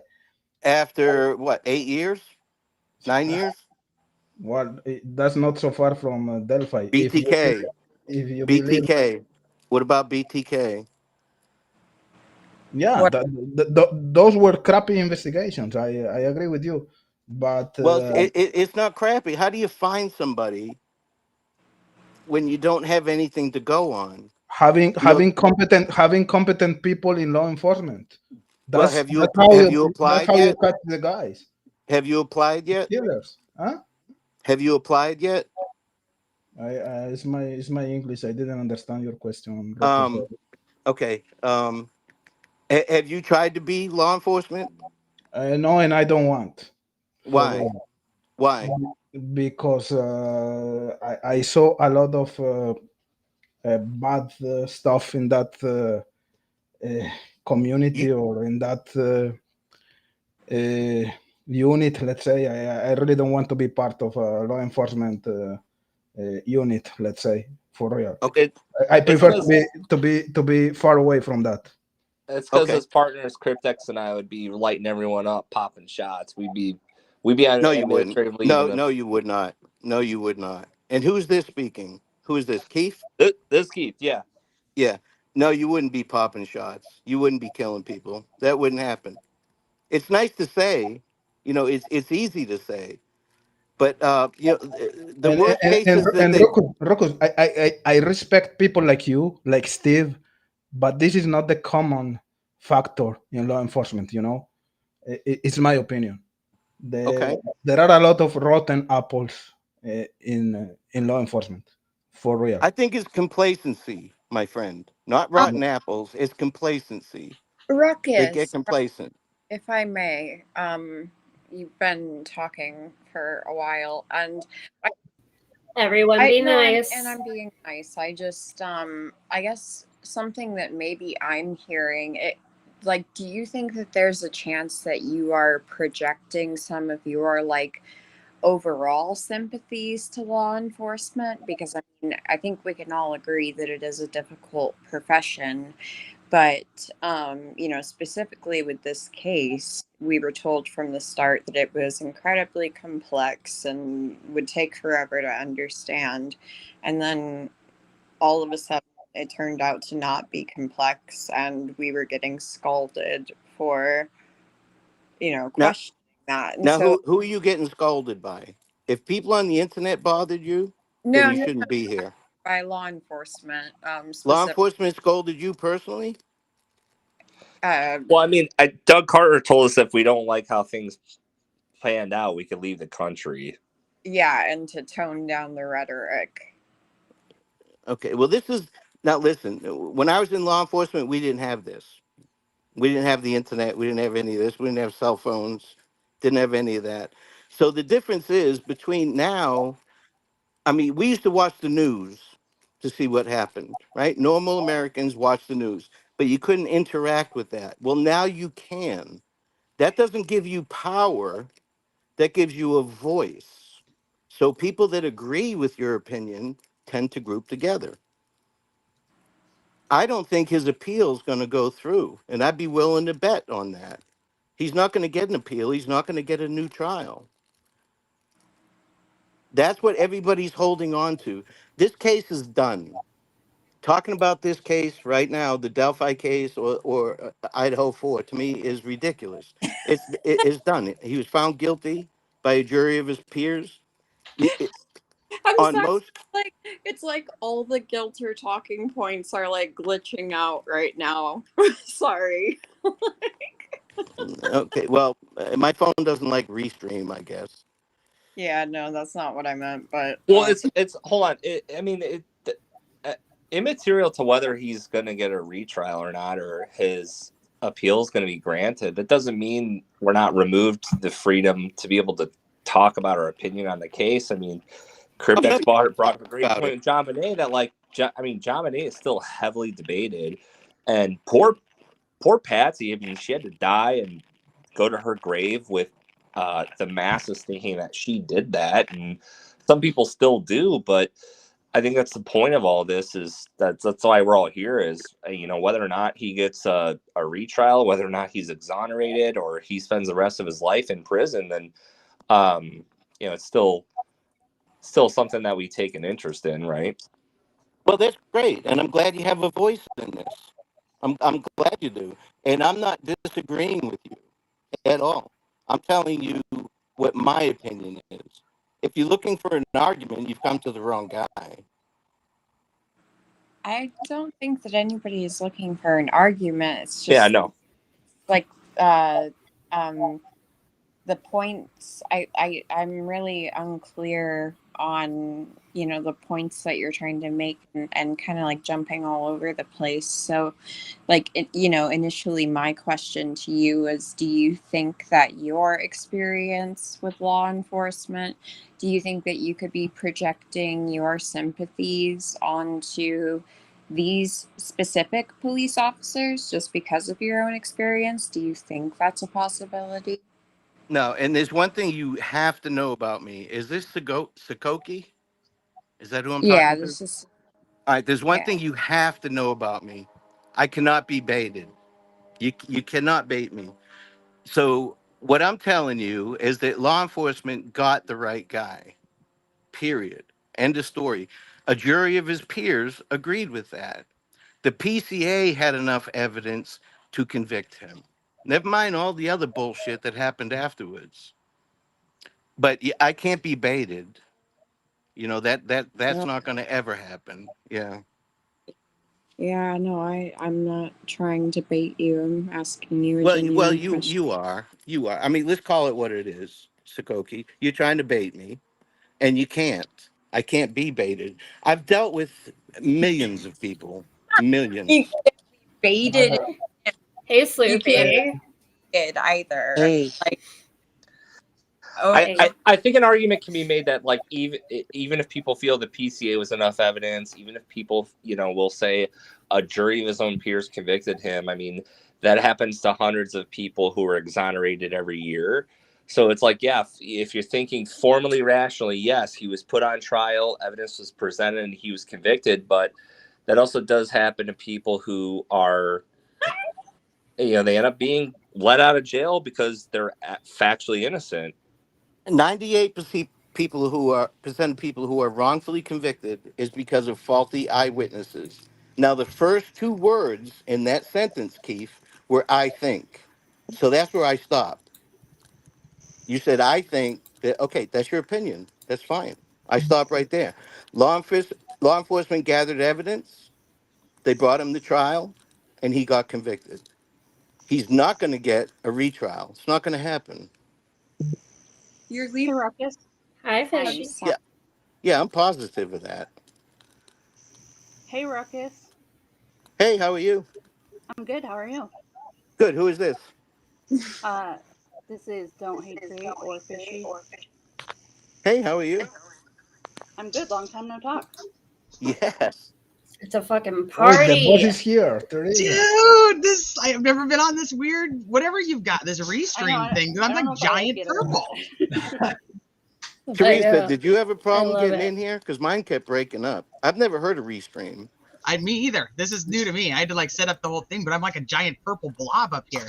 Well, it's about time they had other options. This is fancy. I don't know. Maybe I'll like it and have to do a little switcheroo. Hi, Yeah. everybody. Literally, I've just heard all of you guys complaining about StreamYard so much. I was like, No, good job. Good job. yeah. What's up, everyone? So, Ruckus, you just trust the system? Like, that's 100%. You have to. You have You- to trust the you- system 100%. you can't, though. Like, you literally can't. It's crazy. I can. You tell me I can't trust it? I can. I mean, you could do whatever you want, but like to say Right. that, okay, so you said with the tip, like you have a problem with that. That's everything. Like, that's where they started off going wrong. Like, But you guys understand that not one creator, not this live, nothing has any impact on this case. Zero. This is all of our opinions. Period. That's I all it tend to is. disagree. Well, it might. Yeah, I disagree. It could have an effect because look at Karen Reed. I mean, Fig had a pretty big impact. Why do Is you that say me? that, Keith? Fig one time had lunch in a law office or a building that was a law office, so he's basically a lawyer. But All right, he's I've got a not. serious question. He's If not an attorney. if Rick's granted a He's retrial, dangerous. He's dangerous. Rick, if Rick Allen's granted a retrial, do you think he'll plea? Yes, he should have pled out to start with. He should have pled out to start with. Maybe. And again, I can't be baited, Keith. You know, it's not like I've never dealt with people before, my friend. I can't be baited. He should have pled out to start with. He'd be in a much better position right now than he is. What? How do you figure? He's just trying to make up funnies. Why do you think he'd be in a better position if he takes a plea? Like, you mean like where he's located, or what do you mean? Well, if he took a plea deal, he had options. This way, he had No. zero options. There's Zero. absolutely no way he was going to be able. If you're talking about like time wise, there's absolutely no way there was going to be any better and option. everybody said that Kohlberger wouldn't plead out as well. Everybody I said said that. he would. I said he would. Well, because you're smart. I thought he would too. Oh, I don't remember any of you guys saying that, but you're smart if you did say Well, that. I do. He's guilty as fuck. I'm not one his of those. situation was a little either of different those. because the prosecutor had the death penalty to kind of. Well, so did Nick. He never put it on the table. No, it was never on the table. He was Why never. do you think Nick never did put that on the table? Yeah, he never did. It was never. Because it's Indiana. The last person they've executed was Timothy McVeigh. Before that, there's only been 9 executions since 1972, I think it was. Well, they're Idaho starting to barely do ever like puts anyone to firing. death So what's either. the point? What's the point? They're both right where they need to be. The plea that was offered was allegedly just that he would take off the two murder charges and just have him plead guilty with the to felony murder. The felony murder. Well, it's not really felony murder there, but the other the murder with kidnapping. But which the would key have been word the in same that case anyway. is allegedly. The key word in that sentence is allegedly. Well, they just argue about the semantics of if it was actually an offered plea or not. But there's emails that say that if he pleads to this, I'll do this. Correct. Right. And Nick was They saying it they was a do that formal all the offer. time. Right. They were all the basically time. like, it I'm just didn't saying, feel but very formal. to me, I don't think it's better for anybody to plea outside of, Sure, you know, it's better for the state. It's less it's money, better for and the you don't state. have to put the I'm family. talking about the defendant. For the defendant, I don't think it's better for a defendant to ever take the plea. Well, then why would you admit to it? Why Now, would are you you one admit of to these it and people then that not think take a that he was plea, Ruckus? coerced, that he was treated badly, and he coerced his Yes, confession? Well, I have a problem absolutely. with the fact that multiple people confessed to it. So why is it just his confession that matters? Because he had facts in the case that other people didn't. Well, now let's go Nah, backwards then. Let's look Can I at can I ask you can I ask you something, Rokus? Sorry guys for interrupting you. You said that in your opinion, law enforcement they got the right guy, right? But you Yes. have your ideas about Keegan. Yes. What about that? I think Keegan Klein was involved, but he didn't know he was involved. That Dropbox, the messages they have where his dad was also involved with those messages, we all know that. You'd have to be pretty blindsided, not know what the hell you're talking about to say his dad wasn't involved in any of those conversations with these juveniles. So, yeah, do I think Keegan Klein had an impact on this case? Yes, 100%. He he he I brought have the a. girls there that day to start, Go ahead. right? Do we all agree? I have a. Do we all agree to that? Yeah, Your sound that he your got sound them is there. not very good, Rokus. Yeah, I'm sorry. yeah, it's like breaking up. But somebody wanted to correct the claim that the last execution was like a long time ago in Indiana, and it wasn't. It was May 20th of this year. Benjamin Ritchie for a murder in 2000. So I'm just going to go ahead and put that out there. But I also wanted to say I have one more thing to say, and then I have a question for Ruckus, and then I'll go. But he was talking about contributing factors like to wrongful convictions and the eyewitness misidentification. Well, obviously that's not necessarily an issue here like we think. So generally that'll be like, and I hate to say it, but like race is also an issue too when it comes to wrongful convictions. Like people saying that um this is just an example. It was a black male that they saw. Well, then they look at a lineup of black males and they just pick out one that looks maybe similar to the one that they saw. That's not the same as we have here because we have what? We have four girls, a group of four girls. We have Betsy Blair and we have Sarah Carball. That's six people. And I think, three or four testified at the trial, and nobody said that they saw Richard Allen. They just all said they saw Bridge Guy, whoever this Bridge Guy is. But there's other things that contribute to wrongful convictions. That's misapplication of forensic science. So we could get into like the fired and unfired round, false confessions, unreliable, unregulated jailhouse informants, kind of like people that sit at the doors and get time off for watching someone every second of every day. Inadequate defense, official misconduct, coerced pleas. That's not an issue here. And then harmful surveillance and investigative technologies. So there's really a lot more to it than just Sure, eyewitness all identification. those are true, but over 90% of wrongful convictions are because of faulty eyewitnesses. You're And absolutely what right. usually exonerates people, generally, when you're talking about wrongful convictions, what's usually the thing that exonerates them? Is faulty eyewitnesses. Usually, DNA. DNA's new. for nothing, but we DNA, have a lot of unidentified DNA. yeah, So, I mean, I I just don't think agree. it's done. But something that you said, Ruckus, you said about talking about it's like kind of pointless at this point.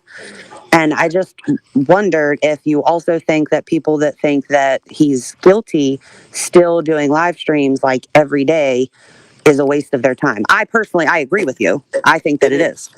It If I is. thought he was guilty, I would just move on. So It is. When's the last time I did a live stream about Delphi? I'm I don't talking know. for myself. I can't speak for everybody. I'm giving you my general opinion because we could talk all day about any number of cases, But for some reason, this case has struck a chord, and a lot of people are involved. Not even creators. I mean, take the creators out of the equation. There's people that are just in chats and that are following the case that get involved with it, and it's a waste of time, if you ask me. Now, I can't tell you what to do at your time. I can only control my time, and I'm not Right. going to waste any time. But if it's a waste of time, then like why why come on here? I like talking to you. Don't get I me was wrong. fishy. I you're I was you're gonna totally say my friend that. and stuff. But like also, if you feel like people shouldn't talk about it, then like I don't know. It's not going to stop any of us from talking about it. It's just No, and I not. can't stop anybody from talking about it. Yeah, I mean that's kind of a ridiculous statement. I can't Ruckus. stop anybody from talking about it. Does it feels like an intentional detraction, like this is completely derailed like what was actually a very interesting and respectful debate? I mean, I wouldn't say that. I think Ruckus has always been he's definitely strong in his opinions, but also Cryptex, I like your dog, but also has always allowed me personally to have my own opinion, and I've always Me appreciated too. that. And you can't have a debate Same. unless you have the other side. So Right. I Yeah, I'm mean, just telling you my Right. opinion. I I don't have anything yeah. against Oh, anybody I personally here. Nothing. I don't know you folks. yeah. Oh yeah, I, I I, don't I don't have anything against you. I have a right. Ruckus, power button. You I know. Ruckus, got you're good. I You're so good. I have a question for Ruckus, and again, this isn't bait. This is just in the essence of unity with everyone in the chat. If it's not Rick Allen, do you think it's slightly possible it could be a former public music school teacher from Colorado who was in the Illinois area around the time of the murder? Do you think that's possible? No, I don't I think think it it's could be. Prof. I don't think Prof wrote that. What the hell is that? Are Whoa, we in a there's windstorm? audio. What happened? Who is that? Hold on. What on earth? Goddamn spooky. But no, I don't think it's God Prof spoken. at all. Yeah. Okay, that's fair. I don't either, Okay. but again, And I've I never don't know said who it that. is. I mean, you can go back and watch all my lives. I don't talk shit about creators. I don't create any problems or drama. I tell you what I think. Period. No, Keith was just trying to make a Oh, okay. funny. Yeah, we're good. Yeah, No, no, we no. we don't think you actually think that. No, we're good. Yeah, Yeah, you're I've chill. had Prof And I on a few actually times, and we went over the PCA. One of my very first lives, I had Prof on, and we went over the PCA, and he thought there was not enough probable cause in there for an arrest, and I told him there was, and we did a live about it. I don't know if you guys have watched it, but No, Oh but yeah. criminality I'm and not going to your doubt his debate, Ruckus, opinion. was good. It wasn't even a debate. I mean, Teresa and I get along. It's not a debate. She gave her it opinion, got a I little gave spicy. mine.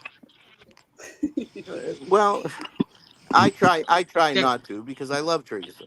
You know. Ruckus and I got spicy? I Remember know when ours you got guys a little debated or spicy. whatever?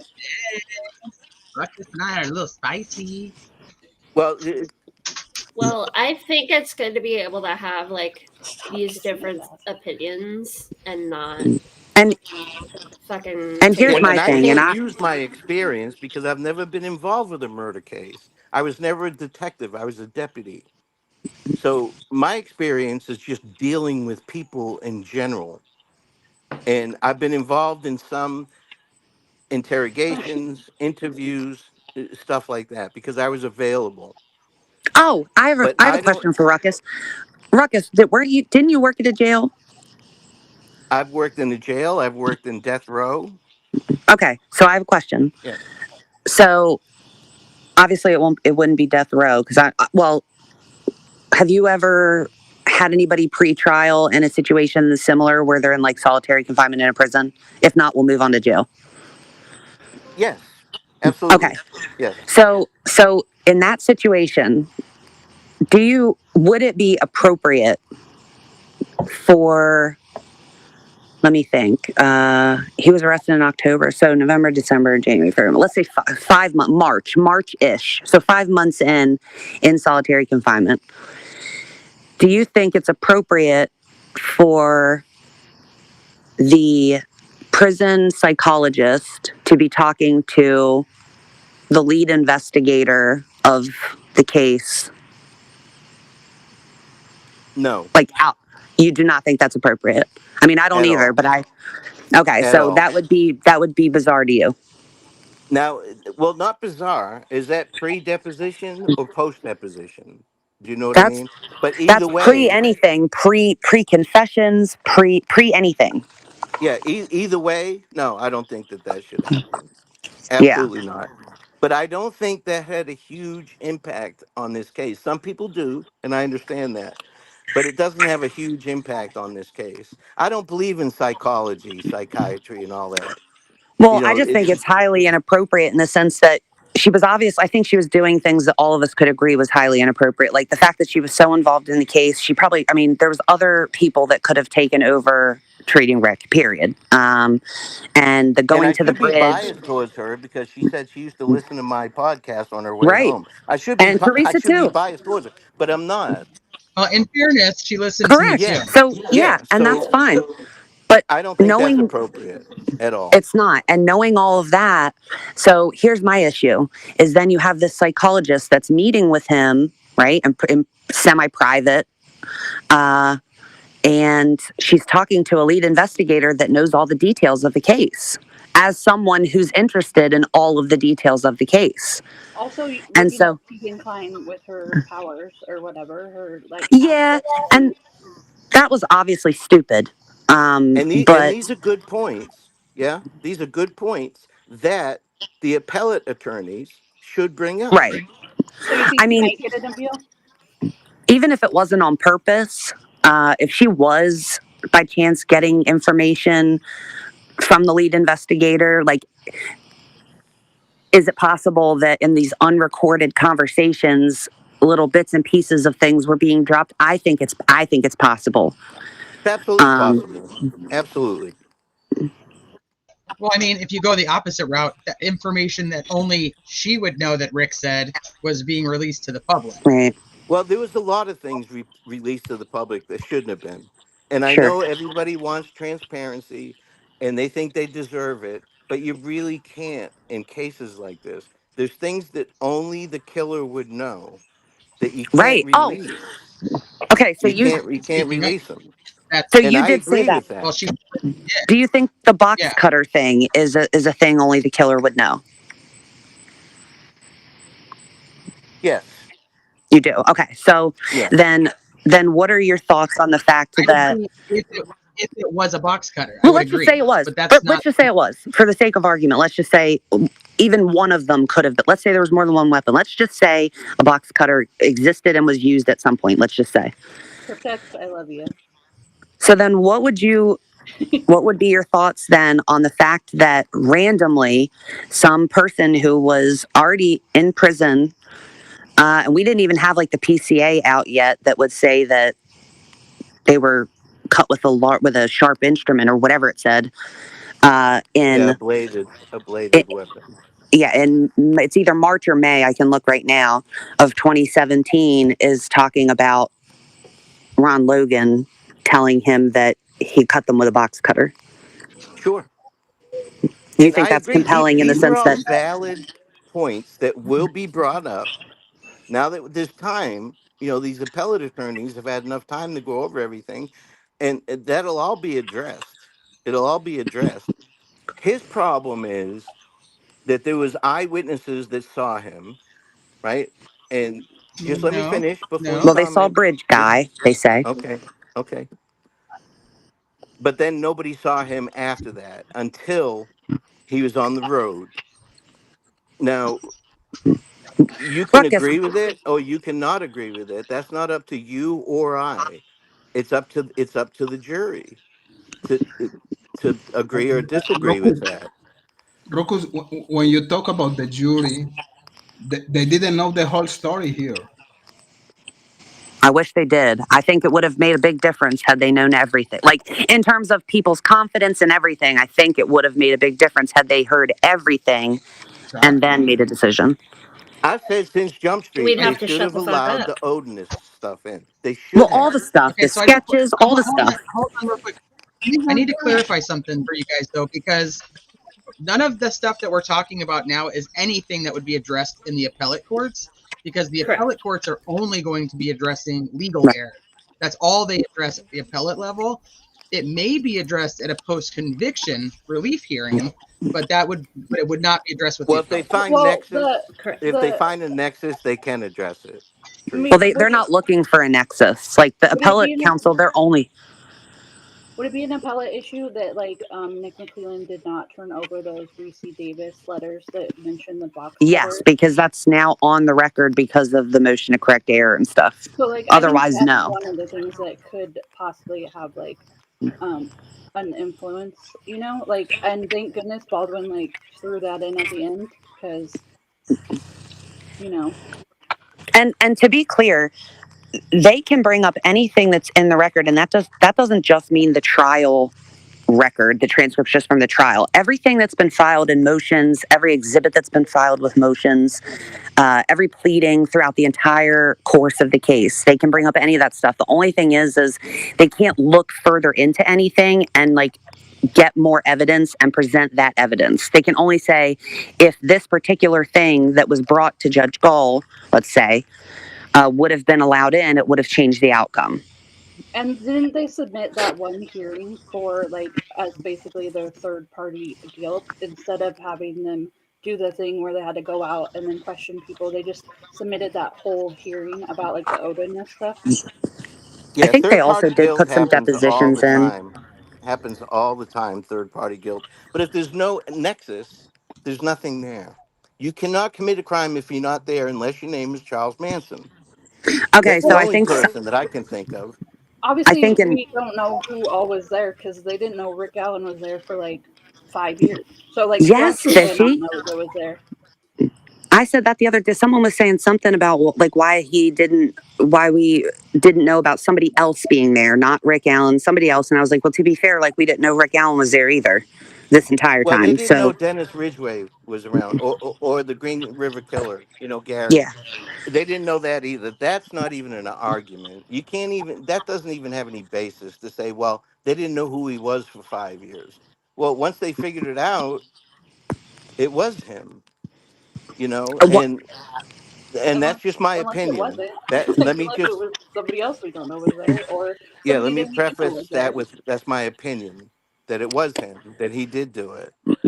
Now, one we thing don't I want even to know. Here's what aggravated me about this trial. We don't know who he attacked first. Was it from the front or the back? They can tell that by forensic. well, We yeah, don't that know any of core that. Core said he couldn't because there was like any number of different, it's not like, so like in Idaho, let's say, where they're like laying on the bed, it might be something that's a little bit easier. But if you're talking about like we're standing up and we're in some type of scuffle, which technically we weren't in any type of scuffle, there was no defensive wounds, which I still don't understand. But um Well, they're kids. I can understand that. They're Well, the kids. problem is they should have, if it was only one single weapon that was used, they should have been able to tell who was killed By first, because transfer. there would be blood true. Right. transfer exactly from one victim to the next, which is exactly how they know the order of how everybody was killed in the Idaho 4 Well, case. So I Teresa, don't know listen. why we wouldn't know that. Idaho 4 case. Say he went into that bedroom and he stabbed one of the victims on the bed. I won't get graphic, but say he stabbed one of the victims on the bed and then stabbed the other one and then went back to the first one again and then went You'd have downstairs and both. stabbed the female, Well, but but then he like saw the Abby only male, had so he one pet, started so stabbing that's him. not It's even a hard to thing. decipher that. You can't use Well, you'd transfer. have You both. can't use transfer for everything. You have to use physical evidence, what's on the scene, I but mean, in they the have no outside. physical evidence that Richard Allen was even there. Like they have none of that. That's They true. don't have to have that. Like Well, we'll find out if there's an appeal. Also, if these confessions were so weighted, why didn't Rick, instead of saying I did it, describe in detail who he killed first. Oh, I 100% agree. My biggest thing has been, I would have been really pleased had he been able to say even just the orientation of their wounds and the fact that they were different. I remember you saying, yeah, like I agree with you. Had Rick been like, I sliced Libby's neck 3, maybe 4 times vertically, I'd be like, all right, that's the guy. And then only one time for Abby, and it was horizontal. Like, I absolutely would. Okay, how the fuck would he possibly know that? Because I'm sorry, they're not giving him like crime scene photos, sitting in solitary confinement while he's psychotic. That's not something that they would do. So, But was he psychotic? Oh, I personally believe yes. Absolutely. I will tell Okay, you, if I you don't believe know. that, that's fine. We'll leave it at that. If you believe that, that's fine. I've seen enough. I've Well, he worked had to have in been, right? Or they death row. wouldn't have I've worked in involuntarily. prisons, and I've worked in the jail as well. So Why'd I've they seen it shoot him up all. then? I've seen it. I've seen people eating shit. I've Why'd seen they people shoot him up? eating their own foot. Why'd they shoot him up then? Yeah, involuntarily, and he didn't eat his poop until after that. Like, it wasn't like he was doing that and they did it to stop him. He like. Is he still psychotic?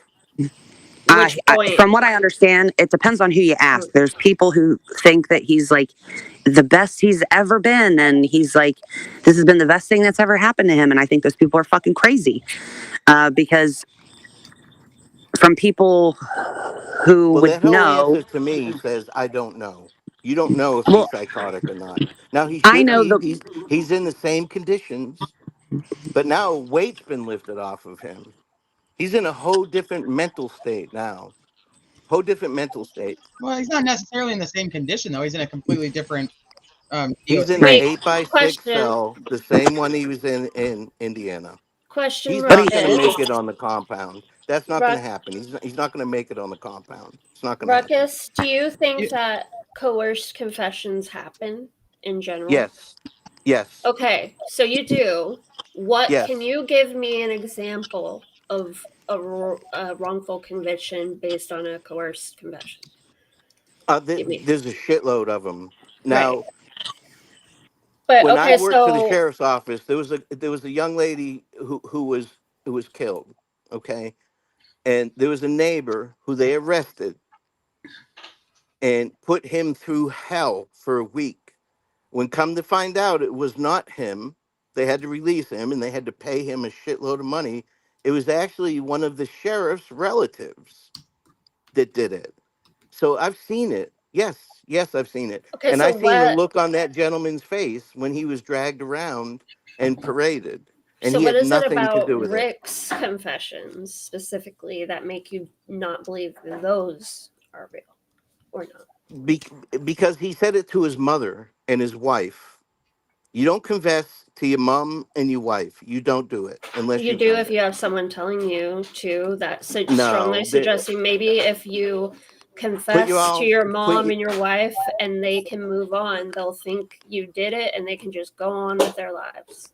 put yourself in that spot. If any one of you guys were arrested and wrongfully convicted, or not even convicted, held against your will, would you confess to your mother and to your wife? Would you do If that?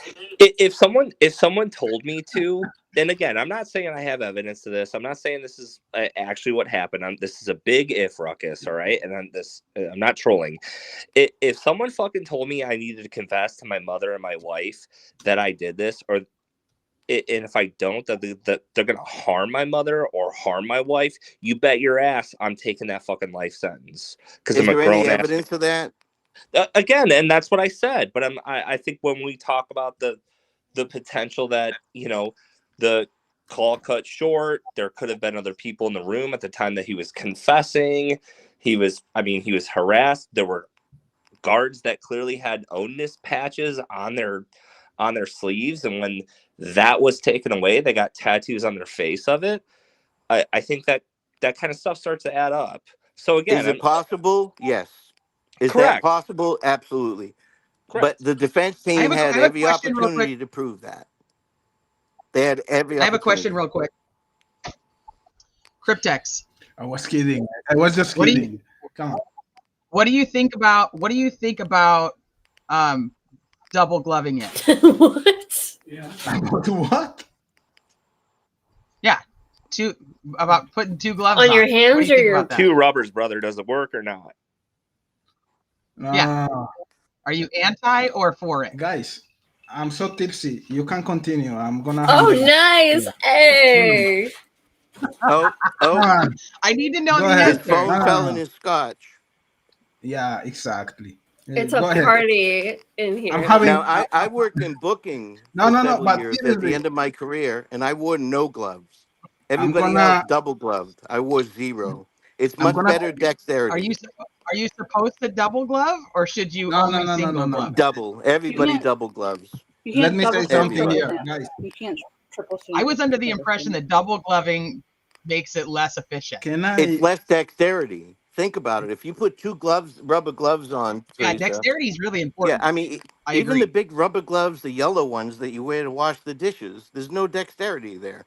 All right, That's we why can't ignore I never Yeah, but wore Cryptex. them. We imagine can't putting 2 ignore of those Cryptex on. again. Go ahead. I'm Exactly. sorry, No, no, no. Cryptex. But seriously, I have a question for Ruckus, or Get Ruckus off. Go ahead, yeah, Hefe. I want to take advantage of his presence here because he's working in the Evansdale case, and I really want to know something about that situation. If you can tell us something, and sorry if I'm interrupting the flow. I know I'm. No, you're perfect. I purposely interrupted the flow, but I have to say goodbye to you guys, and I love you all. You guys all know I could care less what people's opinions are on cases, as long Right. as there's respectful and kindness. That's where I live at. Bye, So. Teresa. That's what we're about in Love you. here. Yeah, we're all here to discuss. Bye, T. All right, so I'll try to you. hop back and chat in a little bit, but I got to go take care of a tiny human. So I'll talk Bye. to you guys later. Bye, Teresa. We're actually Bye. we're past the 2-hour mark, guys. And I got groceries. Okay, bye. But I just wanted to say thank you so much for you guys hopping up and joining in. This was so much fun talking to everyone and just shooting the shit. And thanks everyone for not going ham on Ruckus too much. I like the combating theories and opinions because I think without getting everyone involved, how are we going to make noise? I don't mind. It was my pleasure. And thank you. I would love to have you any other time you get bored and end up in here. So thank you so much. Have a good night, guys. Even you guys Good in the night, chat Ruckus. that don't like me, have a good night. What about Evansdale? Come on, I want to know about Evansdale, guys, please. All right, here's what I'll tell you about. Oh, Evansville. yeah. Yeah, I'm Ruckus, trying to put the detectives together with a DNA specialist, the top DNA specialist in the world, actually. And that's where that's at. I cannot make them do anything, but there is DNA in that case. Whether or not they've extracted it or not yet, this person can extract it. So I'm trying to get them to do it. Law enforcement's stubborn. They want to solve the case themselves. That's where that stands right now. Cool. Brother, I think we're trying to do the Awesome. same thing for Rick. That's all. Oh, and that's okay. Listen, I respect your opinion. I'm not upset with anybody. Nobody. No, not at all. All right, everyone. It was so much fun. Thank you, Cryptex, so much. Thank you so much. Thank you, guys. Of course, I hope everyone had a good time. I am going to be on again next Wednesday. We are going to talk Roy West and that report that came out, and we are also going to shit talk the fuck out of the murder. Shit. Yeah. All right, bye, everyone.